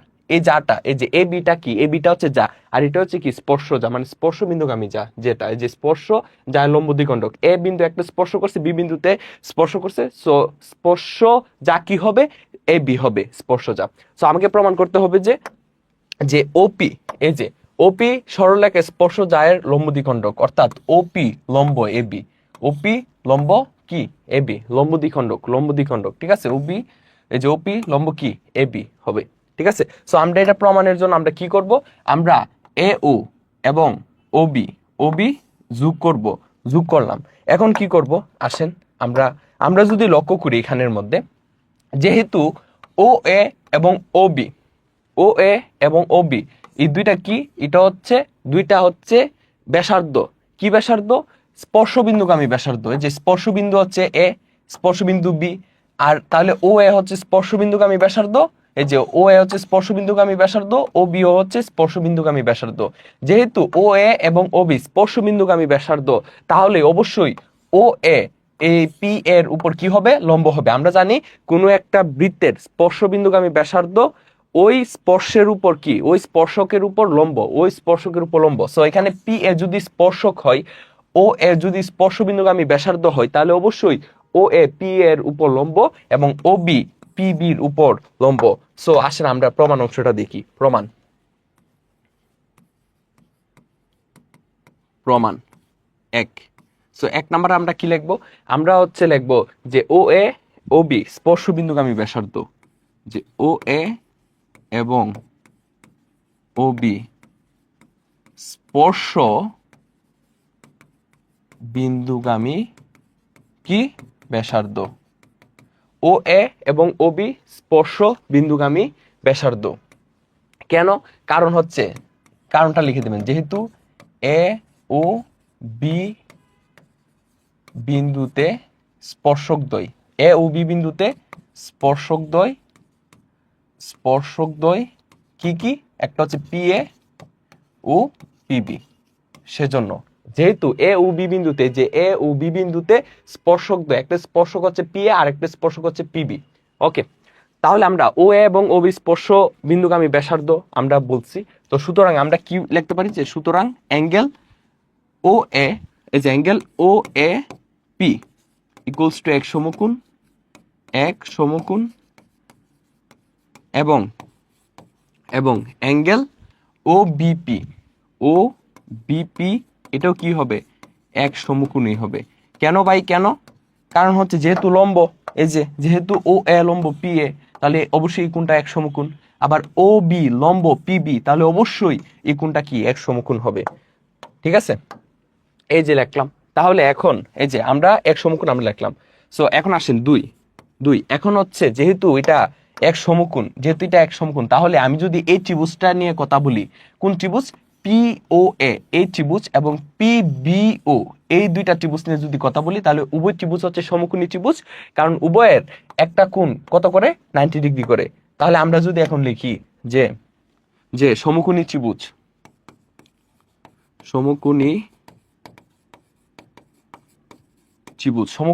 কি? পিএও সমকোণী ত্রিভুজ, যে সমকোণী ত্রিভুজ, এই যে আমরা যদি লিখি সমকোণী ত্রিভুজ পিএও এবং এই যে পিএও এবং সমকোণী ত্রিভুজ কি? সমকোণী ত্রিভুজ পিবিও এ আমরা কি লিখতে পারি? এই দুইটা সমকোণী ত্রিভুজের, এই যে এই দুইটা সমকোণী ত্রিভুজের মধ্যে আমরা কি লিখতে পারি? আমরা লিখতে পারি P A equals two PB. কারণ বৃত্তের বহিস্থ কোনো বিন্দু থেকে যখন আপনি দুইটি স্পর্শক অঙ্কন করবেন, তখন স্পর্শকের যে দৈর্ঘ্য তারা পরস্পর কি হয়? সমান হয়। স্পর্শকের যে দৈর্ঘ্যটা তারা পরস্পর কি হয়? সমান হয়। তাহলে আমরা লিখতে পারবো যে P A equals two PB. এই যে কারণটা কি? যেহেতু বৃত্তের, লিখে দিবেন সাইডে, বৃত্তের বহিস্থ বিন্দু থেকে স্পর্শকদ্বয়, এই যে স্পর্শকদ্বয় কি হয়? সমান। যেহেতু বৃত্তের বহিস্থ বিন্দু থেকে স্পর্শকদ্বয় সমান, এই যে পি এ এবং পিবি পরস্পর সমান। এখন এই দুইটা ত্রিভুজের মধ্যে আমরা যদি লক্ষ্য করি, আমরা ও A equals to O B লিখতে পারি। কেন? কারণ ও এ আর ও বি হচ্ছে এই বৃত্তের দুইটি ব্যাসার্ধ। তাহলে বৃত্তের সকল ব্যাসার্ধ পরস্পর সমান। তাহলে O A equals to O B আমরা লিখতে পারি O A equals to O B. কারণটা কি? একই বৃত্তের ব্যাসার্ধ,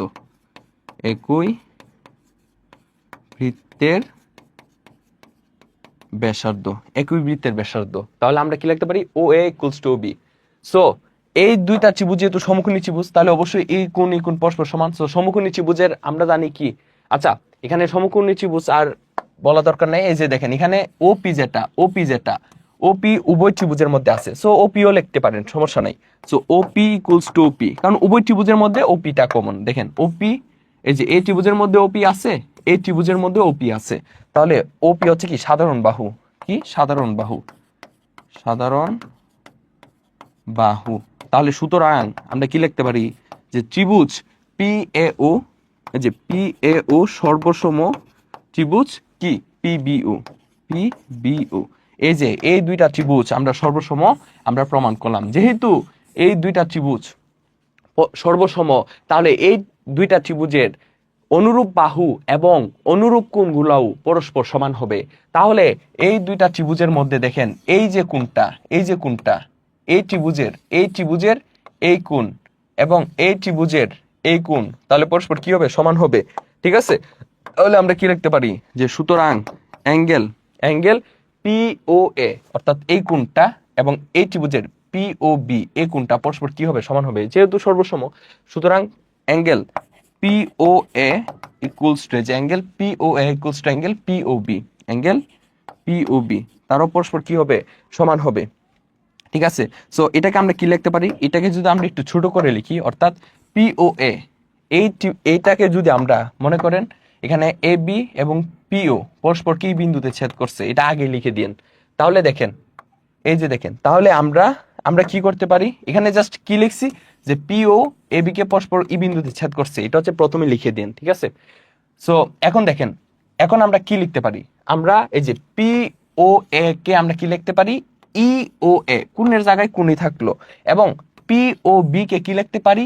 EOB, কোণের জায়গায় কোণই থাকলো। তাহলে আমরা কি লিখতে পারি? Angle EOA equals to angle, আর POB কে কি লিখতে পারি? EOB। শেষ। এখন আসেন, আমরা এতটুকু পর্যন্ত করলাম। আমরা হচ্ছে কি পাইছি? আমরা পাইছি যে অ্যাঙ্গেল EOA এবং অ্যাঙ্গেল EOB পরস্পর সমান। এখন হচ্ছে আমরা এই দুইটা ত্রিভুজ নিয়ে কাজ করব, AEO ত্রিভুজ এবং EBO, এই দুইটা ত্রিভুজ নিয়ে আমরা কাজ করব। ঠিক আছে, সো কপি করলাম। ওকে, সো এই দুইটা ত্রিভুজ নিয়ে যদি আমরা কাজ করি, এখন দেখেন এই দুইটা ত্রিভুজ যদি আমরা কাজ করি এখন, তাহলে আমরা কি লিখতে পারবো? এখন আসেন 3-এ, এই যে আমরা লাস্টের লাইনটা রেখে দিলাম কারণ এটা লাগবে। ঠিক আছে,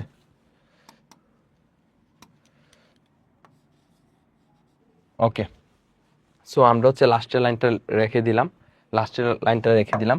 এখন আসেন, এখন হচ্ছে আমরা ত্রিভুজ AEO এবং ত্রিভুজ BEO নিয়ে কাজ করব। ঠিক আছে, সো 3 নাম্বার ধাপে, সো ত্রিভুজ AEO এবং ত্রিভুজ EOBA আমরা কি লিখতে পারি? এই যে একটা হচ্ছে AEO এবং আর একটা হচ্ছে EBO, এই দুইটা ত্রিভুজের মধ্যে আমরা লিখতে পারি যে এই দুই ত্রিভুজের মধ্যে, ভালো করে খেয়াল করেন, OA ইকুয়ালস টু OB কারণ একই বৃত্তের ব্যাসার্ধ। তারপর আমরা লিখতে পারি EO ইকুয়ালস টু EO কারণ সাধারণ বাহু, উভয় ত্রিভুজের মধ্যে এই বাহুটা কমন। তারপর আমরা লিখতে পারি এই যে ধাপ আগেরটা থেকে যে অ্যাঙ্গেল EOA অর্থাৎ EOA এই কোণটা আর এই ত্রিভুজের EOB, এই যে EOB এই দুইটা কোণ পরস্পর সমান। তাহলে ত্রিভুজের বাহু কোণ বাহু উপপাদ্য অনুসারে এই দুইটা ত্রিভুজ পরস্পর কি হবে? সর্বসম হবে। সো এই জিনিসটাই এখন লিখবো আমরা। সো এখন আমরা কি লিখতে পারি যে AO ইকুয়ালস টু AO, দেন হচ্ছে EO ইকুয়ালস টু EO, দেন হচ্ছে অ্যাঙ্গেল, এই যে এটা angle EOA equals to angle EOB। সাইডে লিখে দিন যে এটা হচ্ছে সাধারণ বাহু। ঠিক আছে, AO ইকুয়ালস টু AO, এই যে AO equals to OB, AO equals to OB, একই বৃত্তের ব্যাসার্ধ। এটা হচ্ছে সাধারণ বাহু, EO ইকুয়ালস টু EO। হ্যাঁ, আর এটা হচ্ছে ধাপ 2 থেকে যে এটা পাইছিলাম। শেষ। এখন আসেন, তাহলে সুতরাং আমরা কি লিখতে পারি? সুতরাং ত্রিভুজ AEO সর্বসম ত্রিভুজ EOB। কেন? কারণ বাহু কোণ বাহু উপপাদ্য অনুসারে, বাহু কোণ বাহু সর্বসমতা, বাহু কোণ বাহুর সর্বসমতা।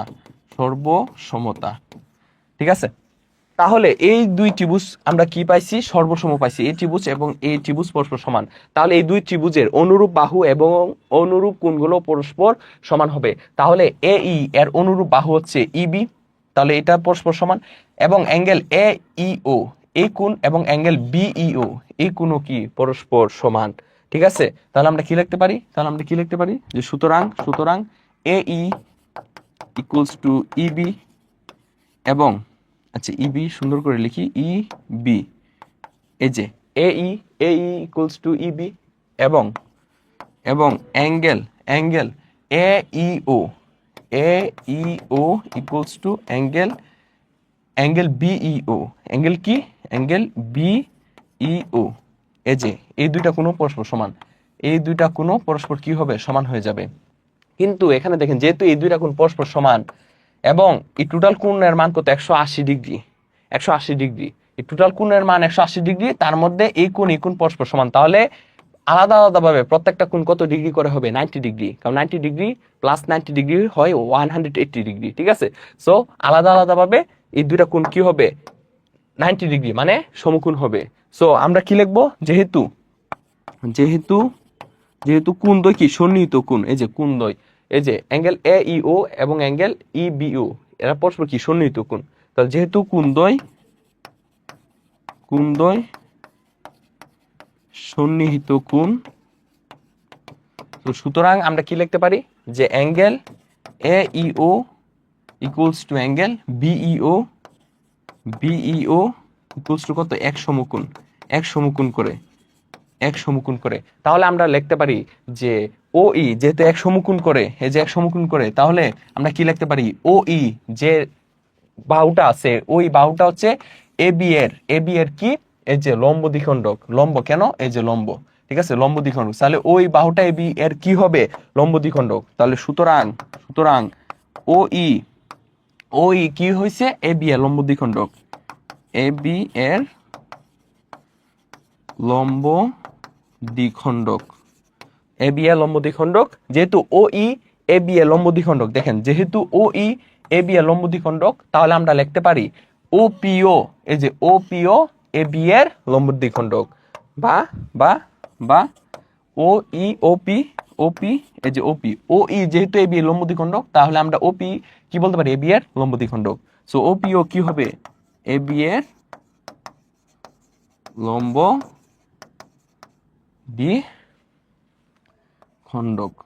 দ্বিখণ্ডক, শেষ, লম্ব দ্বিখণ্ডক শেষ। দেখেন বুঝতে পারছেন কিনা, বুঝতে পেরেছেন নাকি পারেননি বলেন তো।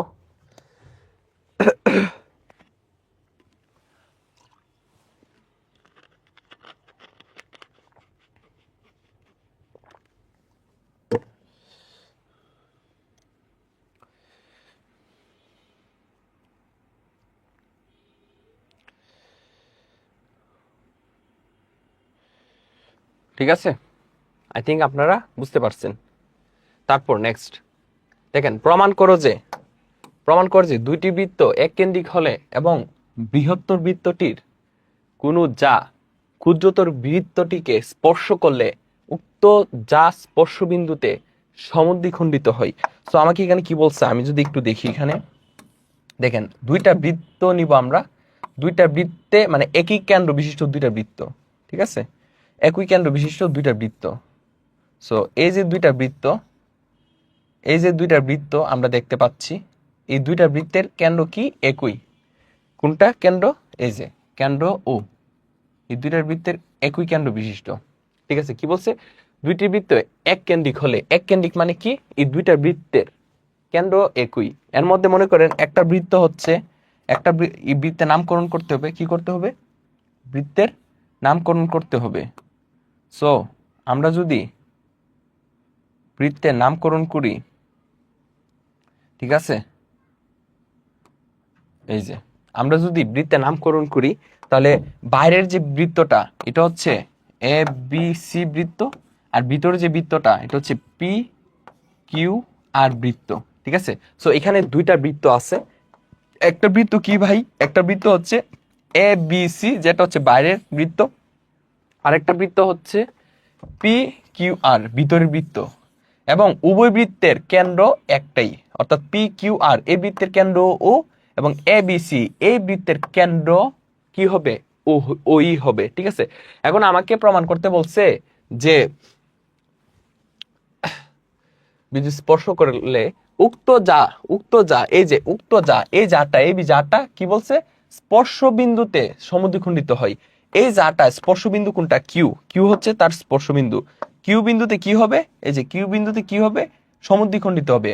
অর্থাৎ এই যাটা, অর্থাৎ এবি যাটা এই যে স্পর্শ বিন্দু যেটা কিউ বিন্দুতে কি হবে, সমদ্বিখণ্ডিত হবে। অর্থাৎ A Q equals to Q B হয়ে যাবে, এ কিউ ইকুয়ালস টু কি হয়ে যাবে, কিউ বি সমদ্বিখণ্ডিত, মানে এ বিটা দুইটা সমান অংশে ভাগ হয়ে যাবে, কিউ বিন্দুতে এ বিটা, এ বি যে সরলরেখাটা দুইটা সমান অংশে ভাগ হয়ে যাবে, তাহলে এ কিউ ইকুয়ালস টু কি হবে, কিউ বি হবে। এটা আমাকে প্রমাণ করতে বলছে, এই অংশটা আমাকে কি করতে বলছে, প্রমাণ করতে বলছে। ক্লিয়ার কোয়েশনটা? আই থিঙ্ক বুঝতে পারছি। সো এটা সলভ করার জন্য আমরা কি করব, আমরা ও এ এবং ও বি যোগ করলাম, ঠিক আছে, এবং এবং এখানের মধ্যে আমরা ও কিউ কি করে দিব, যোগ করে দিব, ও কিউ কি করে দিব, যোগ করে দিব। এখন এখানে আমরা যদি একটু লক্ষ্য করি, এ বিটা কিন্তু এখানে কি বলা হয়েছে, স্পর্শক বলা হয়েছে। এই যে এখানে কিন্তু এ বিটাকে বলা হয়েছে স্পর্শক। একে পড়েন, দুইটি বৃত্ত এক কেন্দ্রিক হলে এবং বৃহত্তর বৃত্তটির, এই যে বৃহত্তর বৃত্তটির কোন যা, এই যাটা ক্ষুদ্রতর বৃত্তটিকে স্পর্শ করলে, তো ক্ষুদ্রতর বৃত্তটাকে কি করছে, স্পর্শ করছে। এই যে বৃহত্তর বৃত্তের যাটা হচ্ছে এ বি, যেটা হচ্ছে ক্ষুদ্রতম বৃত্তকে কি করছে, স্পর্শ করছে, তাহলে এ বি হচ্ছে স্পর্শক, ও কিউ হচ্ছে স্পর্শ বিন্দুগামী ব্যাসার্ধ, তাহলে ও কিউ হবে এ বি এর উপর লম্ব, তাহলে ও কিউ হবে এ বি এর উপর লম্ব, আগেরটার মতো, ঠিক আছে। তাহলে প্রমাণ,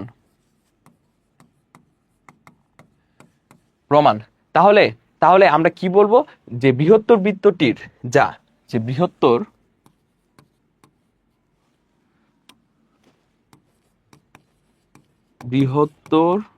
বৃত্তটির, ঠিক আছে, বৃহত্তর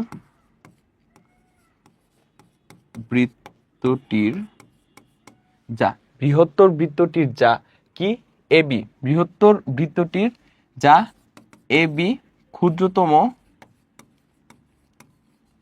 ঠিক আছে, এই যে ক্ষুদ্রতম, বৃহত্তর বৃত্তটির যা ক্ষুদ্রতর, ঠিক আছে, ক্ষুদ্রতর, এই যে বৃহত্তর বৃত্তটির যা এ বি, বৃহত্তর বৃত্তটির যা এ বি ক্ষুদ্রতর বৃত্তের কি, স্পর্শক, ঠিক আছে। এবং এখানে কি ও কিউ, এখানে ও কিউ যেটা, এটা কি স্পর্শ বিন্দুগামী ব্যাসার্ধ,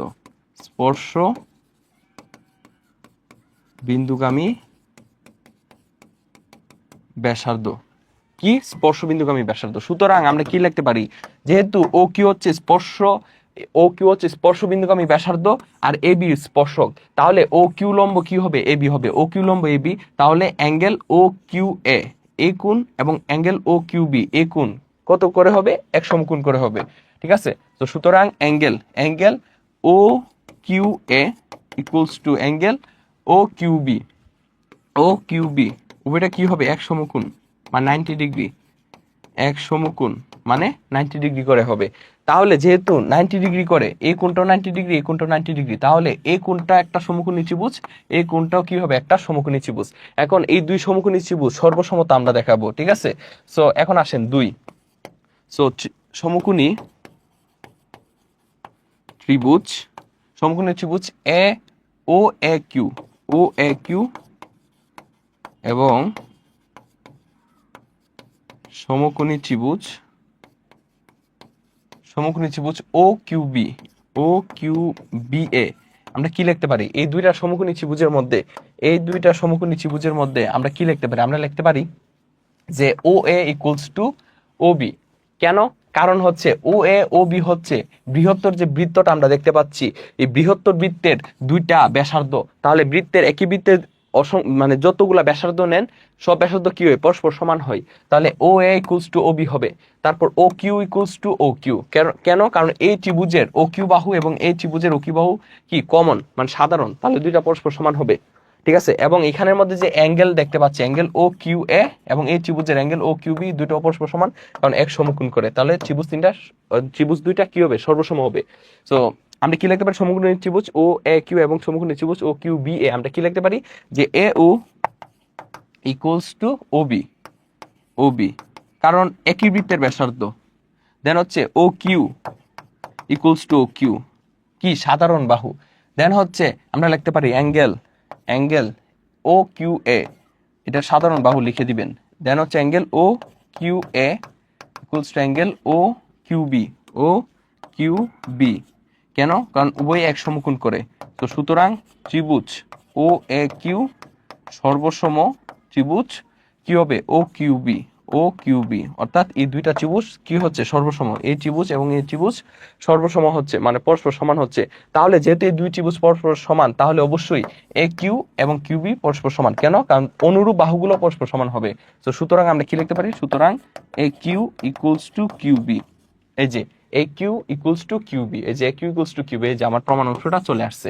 তাহলে আমরা কি বলতে পারি যে সুতরাং সুতরাং আমরা এখন লাস্টে একটা লাইন লিখবো যে সুতরাং সুতরাং কি লিখবো যে সুতরাং দুটি বৃত্ত এক কেন্দ্রিক হলে এবং বৃহত্তর বৃত্তটি যে কোনো যা ক্ষুদ্রতর বৃত্তটিকে স্পর্শ করলে উক্ত যা স্পর্শ বিন্দুতে কি হয় সমদ্বিখণ্ডিত হয়।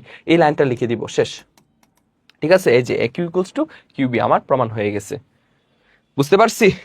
ক্লিয়ার? এটা বলছিল প্রমাণ করার জন্য, এটাকে কি বলছিল যে প্রমাণ করো, প্রমাণ করো। আমার প্রশ্নটা এটা ছিল, সো ভাইয়া সলভ করে দিলাম। নেক্সট বলছে ও বৃত্তের কেন্দ্র এবং পি এ ও পিবি স্পর্শক দ্বয়, মানে দুইটা স্পর্শক বৃত্তকে যথাক্রমে এ ও বি বিন্দুতে কি করছে? স্পর্শ করেছে। প্রমাণ করো P O angle A P B কে সমদ্বিখণ্ডিত করে। ওকে, সো এখন দেখেন আমি এই যে চিত্রটা আগে ড্র করি। এই হচ্ছে আমার বৃত্ত, ঠিক আছে, এই হচ্ছে আমার বৃত্ত, এবং বলছে এই বৃত্তের, হ্যাঁ, এই যে কেন্দ্র কত? কেন্দ্র ও, এই বৃত্তের কেন্দ্র ও, এবং পি এ পি বি দুটি স্পর্শক। সো পি বিন্দু থেকে দুইটা স্পর্শক, একটা হচ্ছে পি এ, এই যে একটা হচ্ছে পি এ, একটা হচ্ছে কি পি এ, এই যে একটা হচ্ছে পি এ স্পর্শক এবং আরেকটা হচ্ছে পিবি স্পর্শক, আরেকটা কি স্পর্শক? পিবি স্পর্শক। সো একটা স্পর্শক হচ্ছে পি এ, আরেকটা স্পর্শক হচ্ছে পিবি, এই দুইটা স্পর্শক, এবং বলছে প্রমাণ করো যে পিও, অর্থাৎ এই দুইটা যদি আমি মিলিয়ে ফেলি, বলছে পিও অ্যাঙ্গেল এ পি বি কে সমদ্বিখণ্ডিত করে, অর্থাৎ এই রেখাটা, এই রেখাটা, এই যে এই রেখাটা, এই যে কোণটা আছে, এই কোণটাকে সমান দুইটা অংশে ভাগ করছে। এটা আমাকে প্রমাণ করতে বলছে, অর্থাৎ আমাকে প্রমাণ করতে হবে angle A P O, angle A P O equals to angle O P B, O P B. এটা হচ্ছে আমাকে প্রমাণ করতে হবে। এটা কি কি করতে হবে? প্রমাণ করতে হবে। প্রমাণ করো, এটা বলছে আমাকে প্রমাণ করো। ঠিক আছে, আই থিঙ্ক কোয়েশনটা বুঝতে পারছেন। সো আমরা কি করব? এ ও এবং ও বিযোগ করব। কি করব? এ ও এবং ও বিযোগ করব। এটা খুবই সহজ। দেখেন ভাইয়া যদি প্রমাণ অংশটা লিখি, প্রমাণ, প্রমাণ অংশ। সো এখানে যদি আমরা লক্ষ্য করি, ও এ এবং ও বি এই দুইটা কি স্পর্শ বিন্দুগামী ব্যাসার্ধ, এবং পি এ পি বি দুইটা স্পর্শক। ঠিক আছে, তাহলে অবশ্যই অ্যাঙ্গেল ও এ বি কি হবে? 90 ডিগ্রি, এবং অ্যাঙ্গেল ও বিপি এটাও কি হবে? 90 ডিগ্রি হবে। তাহলে আমরা যদি একে লিখি যে ও এ এবং ও বি স্পর্শ বিন্দুগামী কি ব্যাসার্ধ, স্পর্শ বিন্দুগামী ব্যাসার্ধ, ও এ এবং ও বি স্পর্শ বিন্দুগামী ব্যাসার্ধ, এবং এবং পি এ ও পি বি কি স্পর্শক, স্পর্শক। তো সুতরাং আমরা কি লিখতে পারি? সুতরাং angle O A B, O A P এবং অ্যাঙ্গেল ও বিপি কি 90 ডিগ্রি করে। ঠিক আছে, সুতরাং angle O A P equals to angle O BP, O BP equals to কত? এক সমকোণ। কত? এক সমকোণ, এক সমকোণ, কত? এক সমকোণ, এক সমকোণ, এক সমকোণ। সো আসেন তারপর সমকোণী ত্রিভুজ, সমকোণী ত্রিভুজ, সমকোণী ত্রিভুজ, সমকোণী ত্রিভুজ কি কি? সমকোণী ত্রিভুজ পি, এই যে পি এ ও এ একটা সমকোণী ত্রিভুজ, এবং পি ও বি এ আর একটা সমকোণী ত্রিভুজ। এই দুই সমকোণী ত্রিভুজের যে সমকোণী ত্রিভুজ, যে ত্রিভুজ পি এ ও এবং ত্রিভুজ পি ও বি এ, পি ও বি এ আমরা কি লিখতে পারি? এই দুইটা সমকোণী ত্রিভুজের মধ্যে, এই দুইটা সমকোণী ত্রিভুজের মধ্যে আমরা কি লিখতে পারি? আমরা লিখতে পারি যে P A equals to P B, কারণ কারণ একই বিন্দু থেকে যখন বৃত্তে দুইটি স্পর্শক অঙ্কন করা হয়, তখন স্পর্শক দ্বয়ের দৈর্ঘ্য পরস্পর কি হয়? সমান হয়। অনেকবার বলছি। তাহলে আমরা কি লিখতে পারি? যে P A equals to P B, তারপর লেখা যায় P O equals to P O, কারণ উভয় কি সাধারণ বাহু। P O equals to P O, তারপর হচ্ছে A O equals to O B, A O equals to O B. কেন? কারণ একই বৃত্তের ব্যাসার্ধ, এগুলো সাইডে লিখে দিবেন ভাইয়া, সবকিছু বারবার অনেকবার বলছি, ও ইকুয়ালস টু বি, কারণ একই বৃত্তের ব্যাসার্ধ। তো সুতরাং আমরা লিখতে পারি, সুতরাং ত্রিভুজ পি এ ও সর্বসম ত্রিভুজ পি ও বি, অর্থাৎ এই দুই ত্রিভুজ কি সর্বসম, এই দুই ত্রিভুজ কি সর্বসম, অর্থাৎ এই ত্রিভুজ এবং এই ত্রিভুজ সর্বসম, এই ত্রিভুজ এবং এই ত্রিভুজ কি সর্বসম। যেহেতু সর্বসম, তাহলে তাদের অনুরূপ বাহুগুলা এবং অনুরূপ কোণগুলো পরস্পর সমান হবে। তাহলে এই ত্রিভুজের এই কোণ আর এই ত্রিভুজের এই কোণ পরস্পর কি হবে, সমান হবে।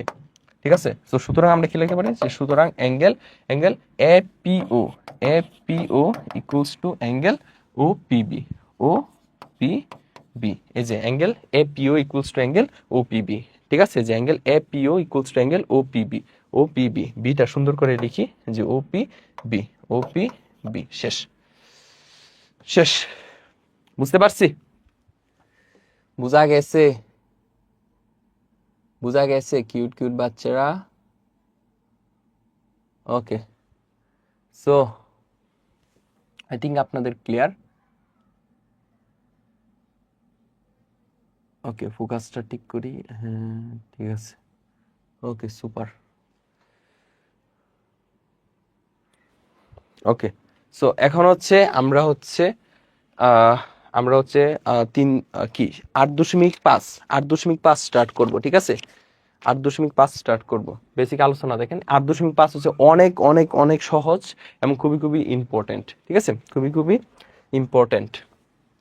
সো বৃত্তে সম্পর্কিত সম্পাদ্য আমরা যদি দেখি, আমাকে দেখেন একটি বৃত্ত বা বৃত্তচাপ দেওয়া আছে, কেন্দ্র নির্ণয় করতে বলছে।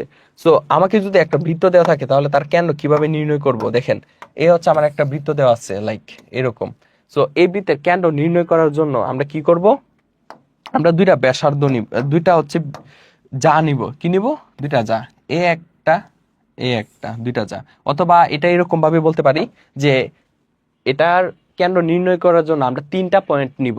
কি কি করব, 3টা পয়েন্ট নিব, 3টা পয়েন্ট নিব। একটা পয়েন্ট হচ্ছে এ পয়েন্ট, একটা বি পয়েন্ট, একটা সি পয়েন্ট, তারপর হচ্ছে এ বি যোগ করব এবং বি সি যোগ করব, এরকমও বলতে পারেন। সো এখন হচ্ছে আমরা কি করব, এর কেন্দ্রটা নির্ণয় করব, এই বৃত্তের কেন্দ্র নির্ণয় করব। সো আমরা জানি একটা বৃত্তের যে কোনো জায়ের লম্ব দ্বিখণ্ডক, এ একটা যা এ একটা যা, তো যে কোনো জায়ের লম্ব দ্বিখণ্ডক কি হয়, কেন্দ্রগামী হয়। যে কোনো জায়ের লম্ব দ্বিখণ্ডক কেন্দ্রগামী হয়। তাহলে এই জায়ের লম্ব দ্বিখণ্ডক নিব, এই জায়ের লম্ব দ্বিখণ্ডক নিব, আর এই দুই লম্ব দ্বিখণ্ডকের যে ছেদবিন্দুটা, এটা কি হয়ে যাবে, বৃত্তের কেন্দ্র হয়ে যাবে। কেন, এই যে দেখেন বৃত্তের যে কোনো যা কি কেন্দ্রগামী, বৃত্তের যে কোনো জায়ের লম্ব দ্বিখণ্ডক কি কেন্দ্রগামী, তাহলে অবশ্যই এই দুই রেখা পরস্পরকে কেন্দ্রতে কি করবে, ছেদ করবে। তাহলে এখন এই যে এ বি এর লম্ব দ্বিখণ্ডক নিব, বি সি এর লম্ব দ্বিখণ্ডক নিব, তার জন্য আমাকে কি লাগবে, কম্পাস লাগবে। এই যে আমি যদি একটা কম্পাস নিয়ে আসি, এই যে কম্পাস নিয়ে আসলাম। এখন দেখেন তার লম্ব দ্বিখণ্ডক কিভাবে নিব, এই যে ভালো করে খেয়াল করেন, এই যে এ বি যে বাহুটা, তার অর্ধেকের চেয়ে বেশি মান নিয়ে আমরা হচ্ছে উপরের দিকে একটা বৃত্তচাপ নিব, নিচের দিকে একটা বৃত্তচাপ নিব, সেম টু সেম মান নিয়ে বি বিন্দুকে কেন্দ্র করে নিচের দিকে একটা বৃত্তচাপ, উপর দিকে একটা বৃত্তচাপ। দেন এই দুই পয়েন্ট আমরা যোগ করব, এই দুই পয়েন্ট আমরা যোগ করে ফেলবো, এই দুই পয়েন্ট আমরা যোগ করে ফেলবো। ঠিক আছে, ওকে, এই যে তাহলে এই হচ্ছে আমার লম্ব দ্বিখণ্ডক। সেম টু সেম ভাবে আমরা বিসি আর লম্ব দ্বিখণ্ডক নিব, বিসি আর কি করব, লম্ব দ্বিখণ্ডক নিব। সো বায়া যেরকম দেখাইছি, এ বি এর লম্ব দ্বিখণ্ডক বের করা। So BC same to same, অর্ধেকের বেশি মান উপর দিকে, নিচের দিকে বৃত্তচাপ, দেন এই পয়েন্টকে কেন্দ্র করে নিচের দিকে বৃত্তচাপ, উপর দিকে বৃত্তচাপ। দেন এই দুই পয়েন্ট আমরা যোগ করে দিব, এই যে অ্যাডজাস্ট করে দিব, এই যে দুই লম্ব দ্বিখণ্ডক আমরা নিয়েছি, এগুলো যদি নাম দিই, একটা নাম যদি দিই এম এন, আর একটা নাম মনে করেন পি কিউ দিলাম। সো এই পি কিউ লম্ব দ্বিখণ্ডক এবং এম এন লম্ব দ্বিখণ্ডক পরস্পরকে একটা বিন্দুতে ছেদ করছে, যে বিন্দুটা হচ্ছে ও, আর এই ও বিন্দুটাই হচ্ছে বৃত্তের কেন্দ্র। কি বুঝাতে পারছি, এই ও বিন্দুটাই হচ্ছে বৃত্তের কেন্দ্র। সো আমরা এরকম ভাবে আমরা লিখতে পারি। ওকে, এরকম ভাবে লেখা যায়। ওকে, সো নেক্সট, ওকে, এখন হচ্ছে বৃত্তের কোন বিন্দুতে একটি স্পর্শক আঁকতে হবে। সো আমাকে একটা বৃত্ত দেওয়া থাকবে, এই যে দেখেন লক্ষ্য করেন, এই একটা বৃত্ত দেওয়া আছে। সো এই বৃত্তের একটা স্পর্শক অঙ্কন করতে হবে। সো এই বৃত্তের কেন্দ্র হচ্ছে ও এবং একটা বিন্দু হচ্ছে পি। সো আমাকে পি বিন্দুতে স্পর্শক অঙ্কন করতে হবে। সো আমরা জানি স্পর্শ বিন্দুগামী ব্যাসার্ধ, অর্থাৎ এখানে যদি আমি ও পিটা যদি যোগ করি তাহলে ও পিটা কি হয়ে যাবে, স্পর্শ বিন্দুগামী ব্যাসার্ধ। সো স্পর্শক হচ্ছে স্পর্শ বিন্দুগামী ব্যাসার্ধের উপর লম্ব। আমরা যদি এখানে একটা স্পর্শক অঙ্কন করতে চাই তাহলে এই স্পর্শকটা হয়ে যাবে এই স্পর্শবিন্দুগামীর ব্যাসার্ধের উপর কি হয়ে যাবে, লম্ব হয়ে যাবে। তাহলে আমরা এই রেখার উপর একটা লম্ব রেখা অঙ্কন করে দিব, ঠিক আছে, তাহলেই হয়ে যাবে। এখন আসেন আমরা কিভাবে লম্ব রেখা অঙ্কন করব। এই যে কম্পাস নিয়ে আসলাম। সো এখানে দেখেন এই পয়েন্টকে কেন্দ্র করে আমরা হচ্ছে একটা ব্যাসার্ধ নিব, ব্যাসার্ধ নিলাম। তারপর এই পয়েন্টকে কেন্দ্র করে এই যে এতটুকু অংশ কেটে নিব, সেম টু সেম মান নিয়ে নিচের অংশ এই অংশটাও কেটে নিলাম। দেন হচ্ছে উপর দিকে একটা বৃত্তচাপ, দেন হচ্ছে এই পয়েন্টকে কেন্দ্র করে হ্যাঁ এখানেও একটা বৃত্তচাপ অঙ্কন করব। দেন এই দুই পয়েন্ট যোগ করব, এই যে দেখেন, তাহলে এটা হয়ে গেল স্পর্শক। সো এই আমি যদি এটা পিএম নাম দিই, পিএমটা হয়ে গেল স্পর্শক। কেন, পি হচ্ছে ব্যাসার্ধ এবং পিএম ও পির উপর কি লম্ব, তাহলে পিএমটা হয়ে যাবে স্পর্শক। শেষ। তারপর আসেন বৃত্তের বহিস্থ কোন বিন্দু থেকে বৃত্তটির স্পর্শক আঁকতে হবে। এটা খুবই খুবই ইম্পর্টেন্ট। দেখেন তাহলে এটা অঙ্কনের জন্য আমরা কি করব, আমরা সর্বপ্রথম একটা বৃত্ত নিয়ে আসবো। এই যে বৃত্ত নিয়ে আসলাম, এই বৃত্তের কেন্দ্র কত, কেন্দ্র হচ্ছে ও, এই বৃত্তের কেন্দ্র হচ্ছে ও। বহিস্থ বিন্দু কত, বহিস্থ বিন্দু হচ্ছে পি। সো এই বৃত্তের কেন্দ্র ও, বহিস্থ বিন্দু হচ্ছে পি। পি বিন্দু থেকে বৃত্তটির উপরে কি আঁকতে হবে, স্পর্শক অঙ্কন করতে হবে। তাহলে আমরা কি করব, আমরা হচ্ছে এখানের মধ্যে ওপি যোগ করব, এই যে ওপি যোগ করব, করার পর ওপি এর লম্ব দ্বিখণ্ডক নিব। কি নিব ভাই, ওপি এর লম্ব দ্বিখণ্ডক নিব। আসেন আমরা লম্ব দ্বিখণ্ডক নিই। এই যে তাহলে এই যে অর্ধেকের চেয়ে বেশি মান নিয়ে উপর দিকে একটা বৃত্তচাপ নিব, উপর দিকে একটা বৃত্তচাপ নিব, নিচের দিকে একটা বৃত্তচাপ নিব, নিচের দিকে একটা বৃত্তচাপ নিব। তারপর অর্ধেকের চেয়ে বেশি মান নিয়ে নিচের দিকে বৃত্তচাপ, উপর দিকে বৃত্তচাপ। তারপর এই দুই পয়েন্ট আমরা যোগ করব, এই দুই পয়েন্ট আমরা যোগ করব, ঠিক আছে। এই যে করলে তাহলে এটা কি হয়ে গেল, লম্ব দ্বিখণ্ডক হয়ে গেল, লম্ব দ্বিখণ্ডক হয়ে গেল। তারপর তারা হচ্ছে একটা বিন্দুতে ছেদ করলো, এই যে দেখেন, এই যে দেখেন, এই লম্ব দ্বিখণ্ডক পি ও কে এম বিন্দুতে ছেদ করছে। তারপর এম কে কেন্দ্র করে পি এম অথবা ও এম এর সমপরিমাণ ব্যাসার্ধ নিয়ে একটা বৃত্ত অঙ্কন করব। যে বৃত্তটা আগের বৃত্তটাকে দুইটা পয়েন্টে ছেদ করতেছে, একটা পয়েন্ট হচ্ছে এম, একটা পয়েন্ট হচ্ছে এক্স পয়েন্ট, আর একটা পয়েন্ট হচ্ছে ওয়াই পয়েন্ট। দেন হচ্ছে আমরা পি এক্স পি ওয়াই যোগ করে দিব, পি এক্স এবং পি ওয়াই যোগ করে দিব। তাহলে এখানে পি এক্স এবং পি ওয়াই হয়ে যাবে নির্ণয় স্পর্শক, পি এক্স এবং পি ওয়াই হয়ে যাবে নির্ণয় স্পর্শক। এখন আসেন এখান থেকে এমসিকিউর জন্য ভাইয়া বলে দিচ্ছি যে কোন কোন টাইপের এমসিকিউ আসবে। আপনি এখানে কি করেন, ও এক্স এবং ওয়াই যোগ করেন, এগুলো হচ্ছে এখন এক্সট্রা পড়া। এখন যে পড়াটা পড়াচ্ছি এগুলো এক্সট্রা পড়া এমসিকিউর জন্য। ও এক্স ওয়াই যোগ করছেন, তাহলে দেখেন এখানে আপনি লক্ষ্য করেন এই যে বৃত্তটা, এই বৃত্তের ভিতরে একটা চতুর্ভুজ ক্রিয়েট হয়ে গেল। এই চতুর্ভুজটা হচ্ছে পি এক্স ও ওয়াই, এই চতুর্ভুজটা ক্রিয়েট হয়েছে। সো আমরা জানি বৃত্তের ভিতরে কোনো চতুর্ভুজ যদি গঠিত হয় তাহলে ওই চতুর্ভুজের বিপরীত কোণগুলার সমষ্টি কত হয়, 180 ডিগ্রি হয়। তাহলে এই কোণ এই দুই কোণের সমষ্টি 180 ডিগ্রি এবং এই কোণ এই দুই কোণের সমষ্টি 180 ডিগ্রি। তাহলে আপনাকে যদি প্রশ্ন করা হয় বৃত্তের বহিস্থ কোনো বিন্দু থেকে ওই বৃত্তটির উপর যখন দুটি স্পর্শক অঙ্কন করা হয়েছে, এই স্পর্শকদ্বয়ের মধ্যবর্তী কোণ যদি 60 ডিগ্রি হয় তাহলে কেন্দ্রে উৎপাদিত কোণ কত, তাহলে আপনি জানেন দুই কোণের সমষ্টি 180 ডিগ্রি। তাহলে এখানে যদি 60 ডিগ্রি হয় ওই পাশের কোণ কত হবে, 120 ডিগ্রি, কারণ 120 আর 60 যোগ করলে কত হয়, 180 ডিগ্রি হয়। এখানে কেন্দ্র উৎপাদিত কোণ যদি 100 ডিগ্রি হয়, এখানে মানে বৃত্তের যে স্পর্শকদ্বয়ের মধ্যবর্তী কোণ যদি 100 ডিগ্রি হয় তাহলে কেন্দ্রে উৎপাদিত কোণ হবে 80 ডিগ্রি, কারণ 80 আর 100 যোগ করলে হয় 180, অর্থাৎ এই দুই কোণের সমষ্টি 180 ডিগ্রি হতে হবে। তো এখান থেকে এমসিকিউ আসতে পারে, ঠিক আছে। তারপর কোন নির্দিষ্ট ত্রিভুজের পরিবৃত্ত আঁকতে হবে। সো কোন নির্দিষ্ট ত্রিভুজের পরিবৃত্ত আঁকতে হবে। সো ত্রিভুজ আগে আমরা যদি ড্র করি, এই যে দেখেন এ হচ্ছে আমার ত্রিভুজ।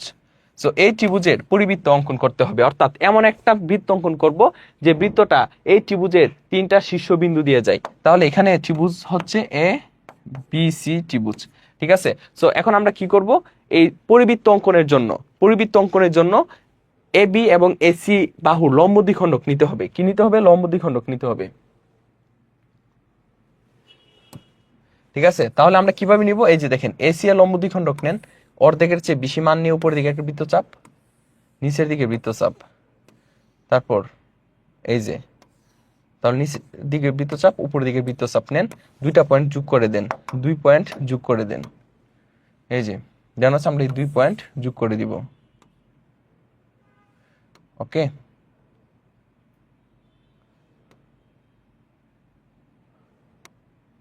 এই যে 2 পয়েন্ট যোগ করে দিলাম।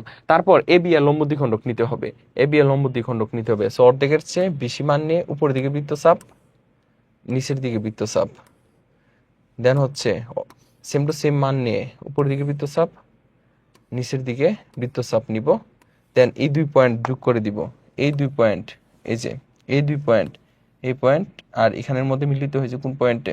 এই পয়েন্টে। সো এই 2 পয়েন্ট আমরা যোগ করে দিলাম, এই যে লম্ব দ্বিখণ্ডক হয়ে গেল। সো তারা পরস্পর একটা বিন্দুতে ছেদ করছে। এই বিন্দুটা কি? এই বিন্দুটা হচ্ছে এই বিন্দু, এই বিন্দুটা হচ্ছে ও বিন্দু, এই বিন্দুটা কি? ও বিন্দু। তারপর ওকে কেন্দ্র করে, ওকে কেন্দ্র করে হয় ও বি অথবা ও এ অথবা ও সি এর সমপরিমাণ ব্যাসার্ধ নিয়ে আমরা কি করব? আমরা বৃত্তটা ড্র করে ফেলবো। বৃত্তটা ড্র করে ফেলবো, এই যে তাহলে দেখেন, এই বৃত্তটা এই ত্রিভুজের শীর্ষবিন্দু এ বি সি দিয়ে যাচ্ছে। তাহলে এই বৃত্তটা হয়ে গেল কি হয়ে গেল? মানে ত্রিভুজের পরিবৃত্ত হয়ে গেল। ত্রিভুজের কি হয়ে গেল? পরিবৃত্ত হয়ে গেল। কেন? কারণ এই যে বৃত্তটা, এই বৃত্তটা হচ্ছে ত্রিভুজ এ বি সি এর 3টা শীর্ষবিন্দু দিয়ে যাচ্ছে। সো এই ত্রিভুজের পরিবৃত্ত হচ্ছে এই বৃত্তটা। শেষ, খুবই সহজ। তারপর কোন নির্দিষ্ট ত্রিভুজের অন্তর্বৃত্ত আঁকতে হবে। সো এ হচ্ছে আমার বৃত্ত, আচ্ছা, ত্রিভুজের অন্তর্বৃত্ত আঁকতে হবে। সো আগে আমাকে কি করতে হবে? ত্রিভুজটা ড্র করতে হবে। সো এ হচ্ছে আমার ত্রিভুজ। সো এই ত্রিভুজের অন্তর্বৃত্ত আঁকতে হবে। সো ত্রিভুজের নামটা কি? ত্রিভুজের নাম হচ্ছে এখানের মধ্যে এ বি সি। এই ত্রিভুজের অন্তর্বৃত্ত আঁকতে হবে, অর্থাৎ এমন একটা বৃত্ত আঁকতে হবে যে বৃত্তটা ত্রিভুজের কি? ভিতরের দিকে 3টা বাহুকে স্পর্শ করে, অর্থাৎ ত্রিভুজের ভিতরের 3টা বাহুকে, এই যে ভিতরের দিকে 3টা বাহুকে কি করতেছে? স্পর্শ করতেছে। সো অন্তর্বৃত্ত অঙ্কনের জন্য আমাকে কি করতে হবে? যে এখানের মধ্যে বি কোণ এবং সি কোণ এর, অর্থাৎ যে কোনো 2টা কোণের সমদ্বিখণ্ডক যে বাহুটা আছে, সেই বাহুটাকে আমার নিতে হবে। সো অ্যাঙ্গেল এ কোণটাকে, অ্যাঙ্গেল বি কোণটাকে আমরা যদি সমদ্বিখণ্ডক করি, সো এই যে কোণের সমান, এই যে কোণকে সমদ্বিখণ্ডক কিভাবে করতে হয়? এই যে এরকম ভাবে করতে হয়, সেম টু সেম মানে এই যে, দেন হচ্ছে এই 2 পয়েন্ট যোগ করে নেন, এই যে যোগ করলাম। তারপর এই যে অ্যাঙ্গেল এ সি বি, এই কোণটাকে কি করতে হবে? সমদ্বিখণ্ডক করতে হবে। কি করতে হবে ভাই? সমদ্বিখণ্ডক করতে হবে। সমদ্বিখণ্ডক করতে হবে। এই যে দেখেন, তাহলে আমরা প্রথমে একটা ব্যাসার্ধ নিয়ে একটা বৃত্তচাপ নিব, তারপর হচ্ছে এই পয়েন্টকে কেন্দ্র করে আমরা আরেকটা বৃত্তচাপ নিব, এই পয়েন্টকে কেন্দ্র করে আমরা এখানে আরেকটা বৃত্তচাপ নিব, দেন এই 2 পয়েন্ট যোগ করব, এই 2 পয়েন্ট আমরা কি করব? যোগ করব। এই যে যোগ করলাম। সো তারা হচ্ছে একটা পয়েন্টে ছেদ করতেছে। এই পয়েন্টটা হচ্ছে আমরা ও ধরে নিলাম। কি ধরে নিলাম? ও ধরে নিলাম। কি ধরে নিলাম ভাই? ও ধরে নিলাম। তারপর হচ্ছে এই ও থেকে বিসি এর উপর আমাকে কি আঁকতে হবে? লম্ব ড্র করতে হবে। কি করতে হবে? লম্ব ড্র করতে হবে। সো লম্ব ড্র আমরা কিভাবে করব? এই যে দেখেন, এই পয়েন্টকে কেন্দ্র করে যে কোনো মান নিয়ে, হ্যাঁ, আপনি হচ্ছে একটা বৃত্তচাপ ড্র করেন। তারপর হচ্ছে এই বৃত্তচাপ এই রেখাকে 2টা পয়েন্টে ছেদ করতেছে। সো এই 2 পয়েন্টকে কেন্দ্র করে, আপনি একটা বৃত্তচাপ নেন, এই যে অর্ধেকের চেয়ে বেশি মান নেই, এই যে এদিকে একটা বৃত্তচাপ নেন, দেন এই পয়েন্ট, এই যে দেন হচ্ছে উপর পয়েন্ট আর নিচের পয়েন্ট মিলিয়ে নেন। আচ্ছা, এই যে এটা হচ্ছে একটু ওই পাশে ওর কথা, এই যে এই 2 পয়েন্ট মিলিয়ে নেন, তাহলে এটা কি হয়ে গেল? এই যে এটা লম্ব রেখা হয়ে গেল। ঠিক আছে, আপনারা তো ওই যে আপনাদের হাতে কি আছে? কম্পাস আছে, পেন্সিল আছে, এগুলো দিয়ে আরো সুন্দর করে আঁকতে পারবেন। ঠিক আছে, ওইগুলো দিয়ে আরো সুন্দর করে আঁকা যাবে। সো ভাই হচ্ছে প্রসেসটা দেখাই দিলাম আর কি। সো এই পয়েন্টকে কেন্দ্র করে একটা বৃত্তচাপ নিবেন, দেন এই দুই পয়েন্টকে কেন্দ্র করে দুইটা বৃত্তচাপ নিবেন, উপর পয়েন্ট নিচের পয়েন্ট মিলাবেন, তাহলেই লম্ব হয়ে যাবে। ঠিক আছে, আপনারা সুন্দর করে এঁকে নিবেন। সো ওকে কেন্দ্র করে এই পরিমাণ ব্যাসার্ধ নিয়ে, এই যে দেখেন কোন পরিমাণ ব্যাসার্ধ নিয়ে, যে ও জেড, এই পয়েন্টটা হচ্ছে ও জেড, এই পয়েন্টটা হচ্ছে জেড। ঠিক আছে, তো ও জেড এর সমপরিমাণ ব্যাসার্ধ নিয়ে আমরা কি করব, একটা বৃত্ত ড্র করে ফেলবো, যেটা হয়ে যাবে নির্ণয় অন্তর্বৃত্ত। নির্ণয় অন্তর্বৃত্ত, ঠিক আছে, আপনারা একটু সুন্দর করে লিখেন। সো এগুলো মিলে যাবে। ঠিক আছে, সিস্টেমটা কি, সো এগুলা মিলে যাবে। ওকে, সো সিস্টেমটা এরকম। ভাই আবার বলি কি করছি আমরা, আমাকে এই যে ত্রিভুজের আমরা হচ্ছে দুইটা কোণের সমদ্বিখণ্ডক যে রেখাটা, হ্যাঁ, নিয়েছি, তারপর ও বিন্দুতে ছেদ করছে, ও বিন্দু থেকে বিসি এর উপর আমরা কি করছি, লম্ব অঙ্কন করছি, যে লম্বটা বিসি কে জেড বিন্দুতে ছেদ করছে, তারপর ওকে কেন্দ্র করে ও জেড এর সমপরিমাণ ব্যাসার্ধ নিয়ে একটা বৃত্ত অঙ্কন করলেই এটা হয়ে যাবে অন্তর্বৃত্ত। তারপর কোন নির্দিষ্ট ত্রিভুজের বহির্বৃত্ত আঁকতে হবে। সো দেখেন, এ হচ্ছে আমার নির্দিষ্ট ত্রিভুজ, এই আচ্ছা এটা বৃত্ত, আমি বারবার বৃত্ত এঁকে ফেলতেছি। দেখেন, এ হচ্ছে আমার ত্রিভুজ, বলছে কোন নির্দিষ্ট ত্রিভুজের বহির্বৃত্ত আঁকতে হবে। সো এই ত্রিভুজের বহির্বৃত্ত অঙ্কন করতে হবে। সো বহির্বৃত্তটা কি, বহির্বৃত্তটা হচ্ছে আপনি এমন একটা বৃত্ত অঙ্কন করবেন যে বৃত্তটা এই ত্রিভুজের একটা বাহুকে এবং এবং অপর দুই বাহুর বর্ধিতাংশকে স্পর্শ করে। ঠিক আছে, আপনি এমন একটা বৃত্ত অঙ্কন করতে হবে। ঠিক আছে, তাহলে আমরা যদি এটাকে এখানে নিয়ে আসি, ঠিক একটু ছোট বানাই দিই। ওকে, তাহলে আমরা কি করব, আমরা এই যে ত্রিভুজের নাম কি, ত্রিভুজের নাম হচ্ছে এ বিসি। এই ত্রিভুজটাকে, এবিসি ত্রিভুজটাকে আমরা বিএ কে আমরা কি করব, বর্ধিত করব। এই যে এইদিকে বিপরীত দিকে আমরা হচ্ছে এরকম ভাবে বর্ধিত করব। সো বর্ধিত করলাম। ঠিক আছে, এই যে বর্ধিত করলাম।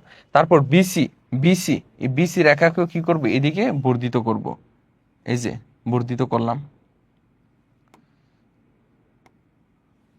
ওকে, এই যে আমরা কি করলাম, বর্ধিত করলাম।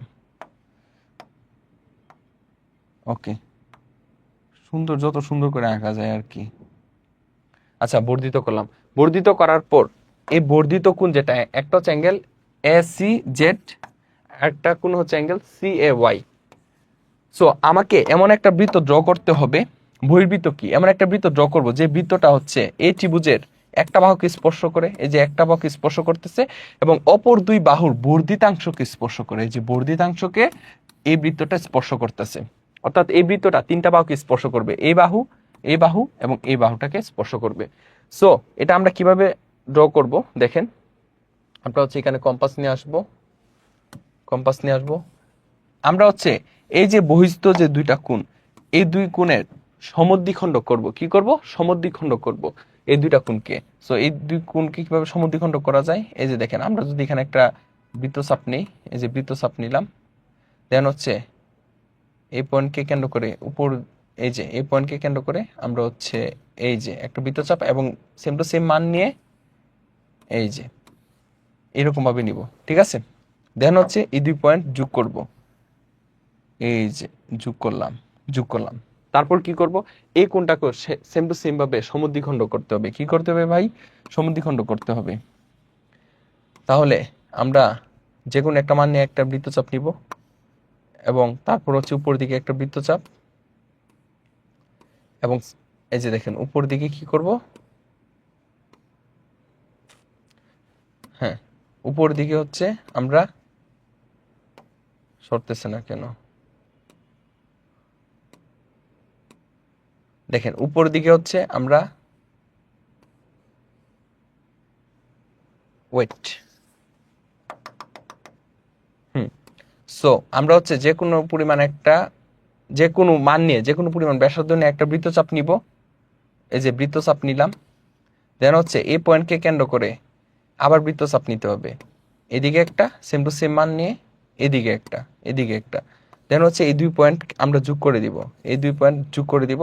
সো তারা হচ্ছে একটা পয়েন্টকে কি করতেছে, ছেদ করতেছে, একটা পয়েন্টকে কি করতেছে ভাই, ছেদ করতেছে। যে এই পয়েন্ট হচ্ছে এম পয়েন্ট, দেন হচ্ছে এম পয়েন্ট থেকে এম পয়েন্ট থেকে এসি এর উপর কি করতে হবে, লম্ব অঙ্কন করতে হবে। কিভাবে লম্ব অঙ্কন করতে হবে বাইরে দেখাইছি, যে পেন্সিল কম্পাস দিয়ে আপনারা করে নিবেন সুন্দর করে। করার পর এই এম বিন্দুকে কেন্দ্র করে, এই যে এম বিন্দুকে কেন্দ্র করে, এই যে বোর্ড ডিস্টার্ব মারছে, করার পর এই যে দেখেন,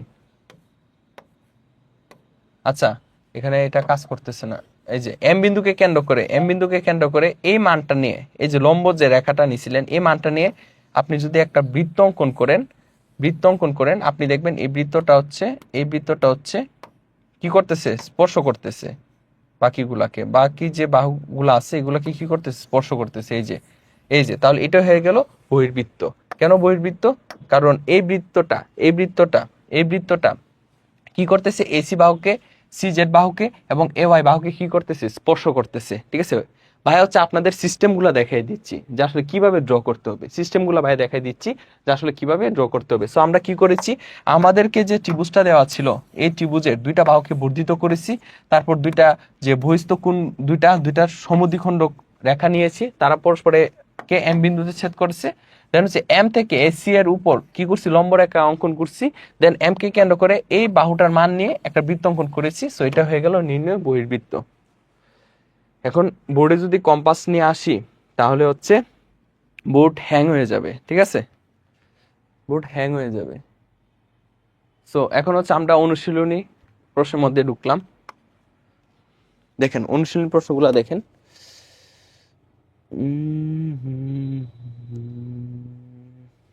ওকে, কি বলছে, এমন কোন বৃত্তে এমন একটি স্পর্শক আঁকো যেন তা নির্দিষ্ট সরলরেখার সমান্তরাল হয়। ঠিক আছে, এখন কথা হচ্ছে কম্পাস যদি আনি বোর্ড হ্যাং হয়ে যাবে। দেখেন আপনাকে আমি এখানে একে দেখাই যে আসলে এটা কি বলছে। এ হচ্ছে আমার একটা বৃত্ত, আর এখানে মানে র্যান্ডম যে কোনো একটা সরলরেখা, এই যে একটা সরলরেখা।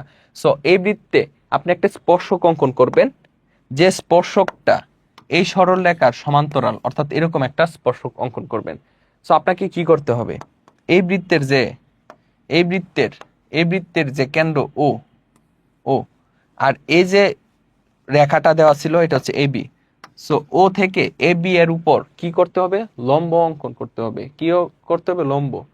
দেখি বিসমিল্লাহ কয়া যে এটা যেন না হ্যাং মারে। এই যে হ্যাং মারছে, জানতাম হ্যাংটা মারবে। ঠিক আছে, এই রেদওয়ান মাঝে মধ্যে হচ্ছে কম্পাস আনলে এই যে বোর্ড হ্যাং হয়ে যায়, এই যে মানে কয়েকবার 4-5 বার আনলেই এরকম ঝামেলা করে। আচ্ছা, এটা হচ্ছে কি বৃত্ত? হ্যাঁ, কতক্ষণ লাগবে রেকর্ডে? এটা আর বেশি সময় লাগবে না, এটা সর্বোচ্চ আর 20 থেকে 30 মিনিট ক্লাস নিলে হবে। 4:30 ওই যে আচ্ছা অমিকে একটু সেটআপ করে দিস। ঠিক আছে। হ্যাঁ, আচ্ছা এখন কি করবো, এখন যে হ্যাং রেকর্ডের চলতেছে। তুই হ্যাং হয়ে গেছে? হ্যাঁ বুট তো চলতেছে। আচ্ছা এখন হইব। এখন হচ্ছে আর কম্পাস কাজে লাগাবো না, এমনি দেখাই দিয়ে অলরেডি অনেক চিত্র আইখা দেখাইছি আর কি কম্পাস দিয়ে। এখন হচ্ছে আপনাদের আমি হচ্ছে মানে এই যে কলম দিয়ে দেখাই দিব যে আসলে কি কি করতে হবে। ঠিক আছে, কিছু করার নাই, কম্পাস আনলে হ্যাং হয়ে যাবে, লাগাই ফেলো। এখন দেখো ও থেকে এ বি এর উপর আমরা লম্ব নেই, কি নেই, লম্ব নেই। এই যে লম্ব নেওয়ার পরে এই যে এরকম ভাবে দুইটা পয়েন্টে ছেদ করে দেন এই 2 পয়েন্টকে কেন্দ্র করে আমরা এই যে একটা পয়েন্ট পাই। দেন হচ্ছে এই 2 পয়েন্টকে আমরা কি করি, আহারে এই 2 পয়েন্টকে এই যে আমরা কি করি, এরকম ভাবে আমরা লম্ব অঙ্কন করি। ঠিক আছে, এরকম ভাবে লম্ব অঙ্কন করি। এরকম ভাবে লম্ব অঙ্কন করার পর আমরা এই যে পয়েন্টটা ছেদ করতেছে এম পয়েন্ট, এই পয়েন্টে আমরা কি করব, একটা লম্ব ড্র করব।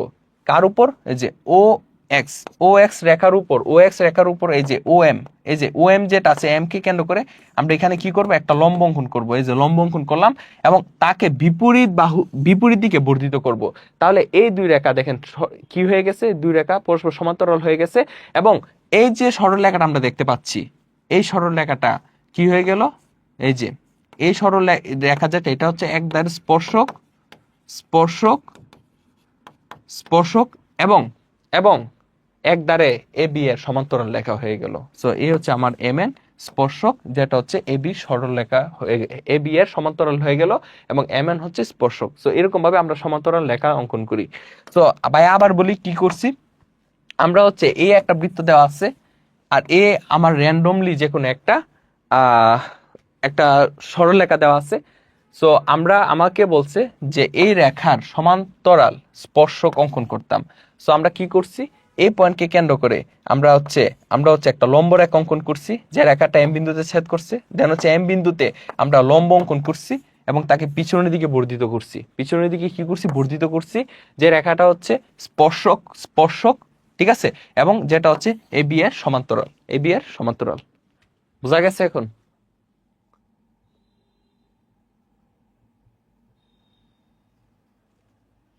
ওকে,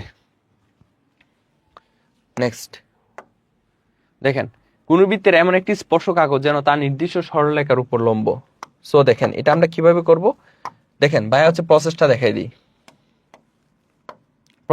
দিই, জ্যামিতি অংশ আসলে এরকম ভাবেই পড়তে হবে, ঠিক আছে ভাইয়া? এই যে ভাইয়া জাস্ট দেখাই দিমু যে কোন চিত্রটা কিভাবে ড্র করবেন, বাকি কাজগুলো আপনাদের উপর।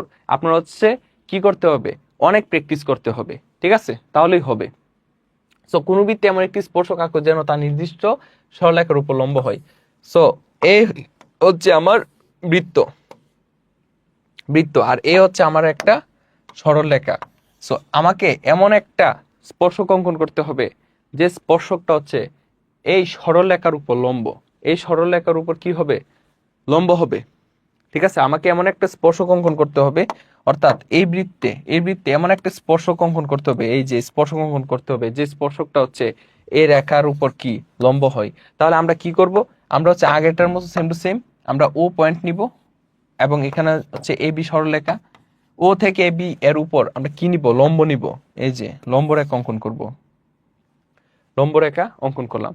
দেন হচ্ছে আমরা কি করব, লম্ব রেখা অঙ্কন করার পর আমরা আমরা এই যে এই যে রেখাটা আমরা দেখতে পাচ্ছি, দেখেন এটা অনেকভাবে করা যায়।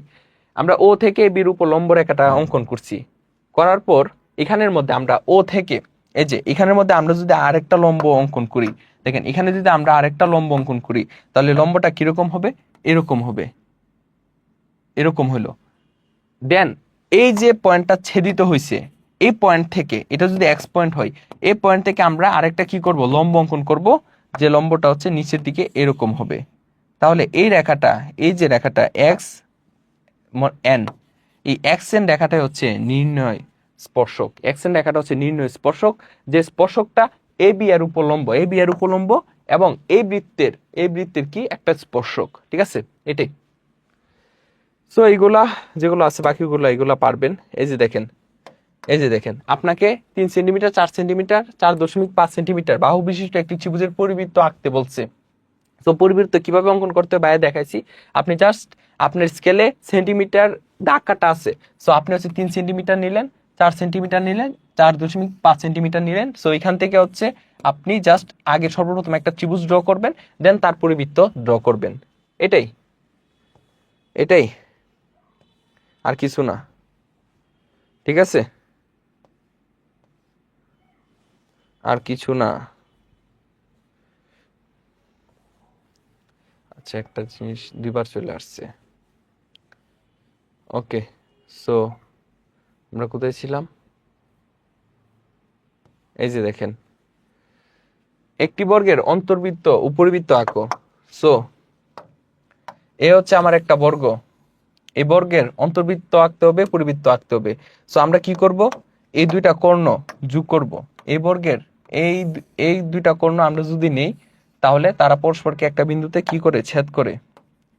দেন হচ্ছে আমরা এই যে দেখেন, এই ছেদিত বিন্দু থেকে এই বাহুর উপর একটা লম্ব নিব। দেন এই ও কে কেন্দ্র করে ও এম এর সমপরিমাণ ব্যাসার্ধ নিয়ে যখন আমরা বৃত্ত অঙ্কন করব তখন এটা অন্তর্বৃত্ত হয়ে যাবে। আর আমরা যদি ও এ ও এ এর সমপরিমাণ ব্যাসার্ধ নিয়ে একটা বৃত্ত অঙ্কন করি তখন সেটা পরিবৃত্ত হয়ে যাবে, তখন এটা হচ্ছে পরিবৃত্ত হয়ে যাবে। শেষ, এটাই, আর কিছু না। বুঝাইতে পারছি? তারপর দেখেন এই যে এই ম্যাথটা দেখেন, খুবই ইম্পর্টেন্ট, এটা হচ্ছে লাস্ট ম্যাথ, দেন ছুটি।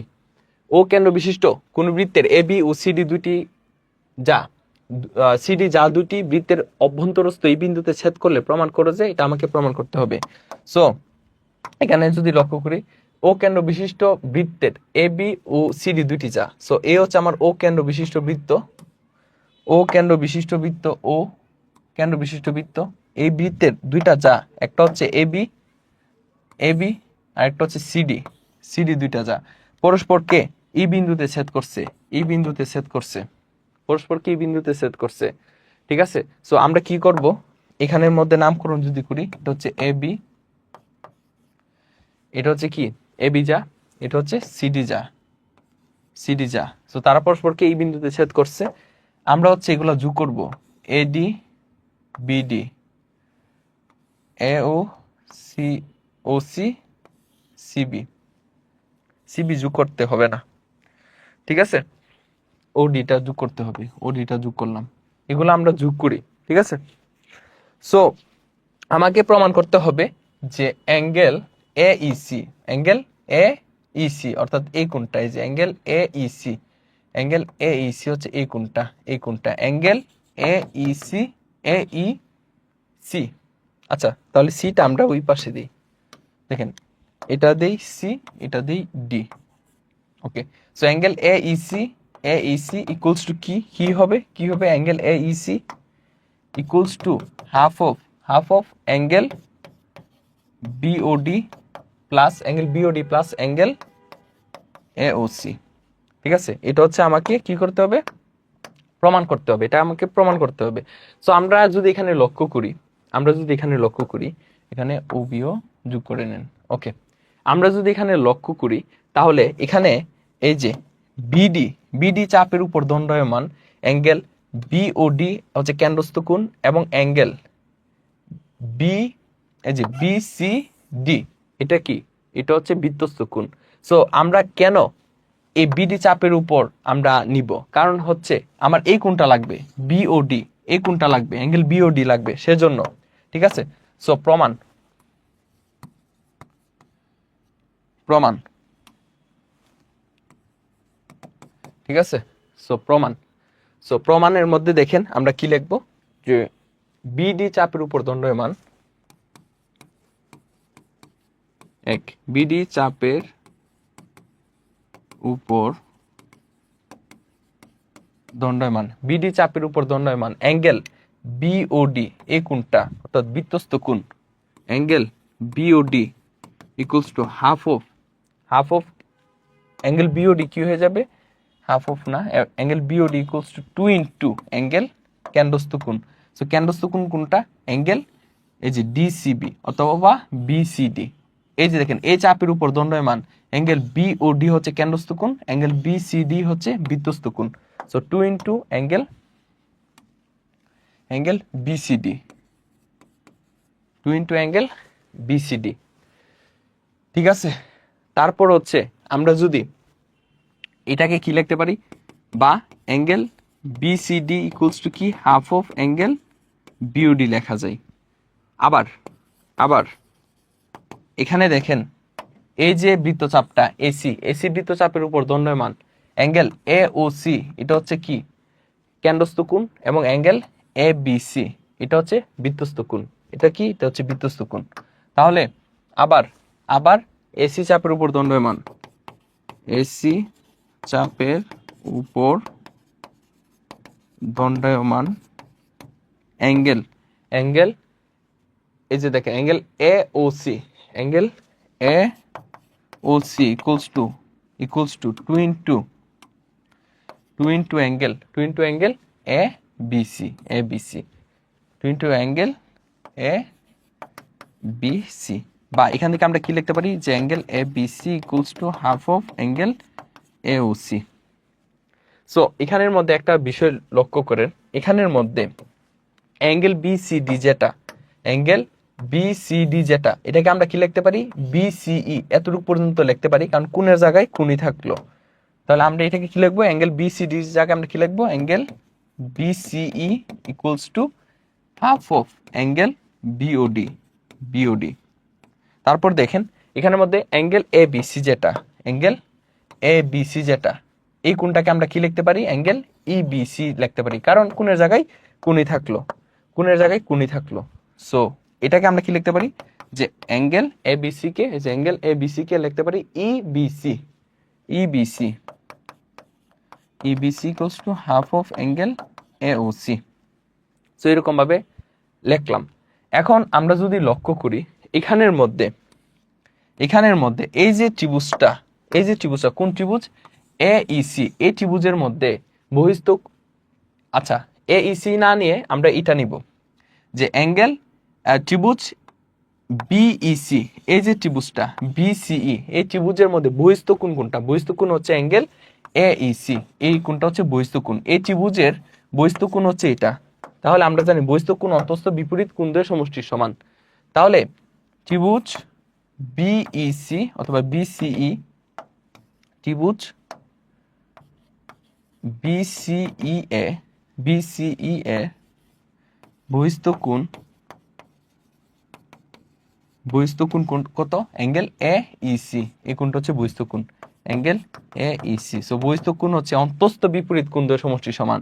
সো এটা যদি বহিস্থ কোণ হয় তাহলে অন্তস্থ বিপরীত কোণদের কোণটা? এই কোণ আর এই কোণ, অর্থাৎ angle EBC plus angle BCE অন্তস্থ বিপরীত কোণদের সমষ্টির সমান। তাহলে এখন দেখেন অ্যাঙ্গেল BEBC এর মান কত? Half of angle AOC, half of angle AOC plus half of এই যে অ্যাঙ্গেল BCE এর মান কত? হাফ অফ অ্যাঙ্গেল BOD, এরকম। ঠিক আছে, দেন আপনি যদি হাফ কমন নেন তাহলে angle AOC plus angle BOD হয়ে গেল এই যে half of angle BOD plus angle AOC, একই কথা। সো অ্যাঙ্গেল AEC সমান এটা। সো এটা প্রমাণিত হচ্ছে, প্রমাণ করো যে এটা, তাহলে এটা প্রমাণিত। ঠিক আছে, সো শেষ, এই চ্যাপ্টার শেষ। দেন হচ্ছে আমরা MCQ শেষ করব, শর্ট কোয়েশন শেষ করব, দেন হচ্ছে আমরা CQ শেষ করব। ঠিক আছে, সো সবাই ভালো থাকবেন, সুস্থ থাকবেন। আসসালামু আলাইকুম।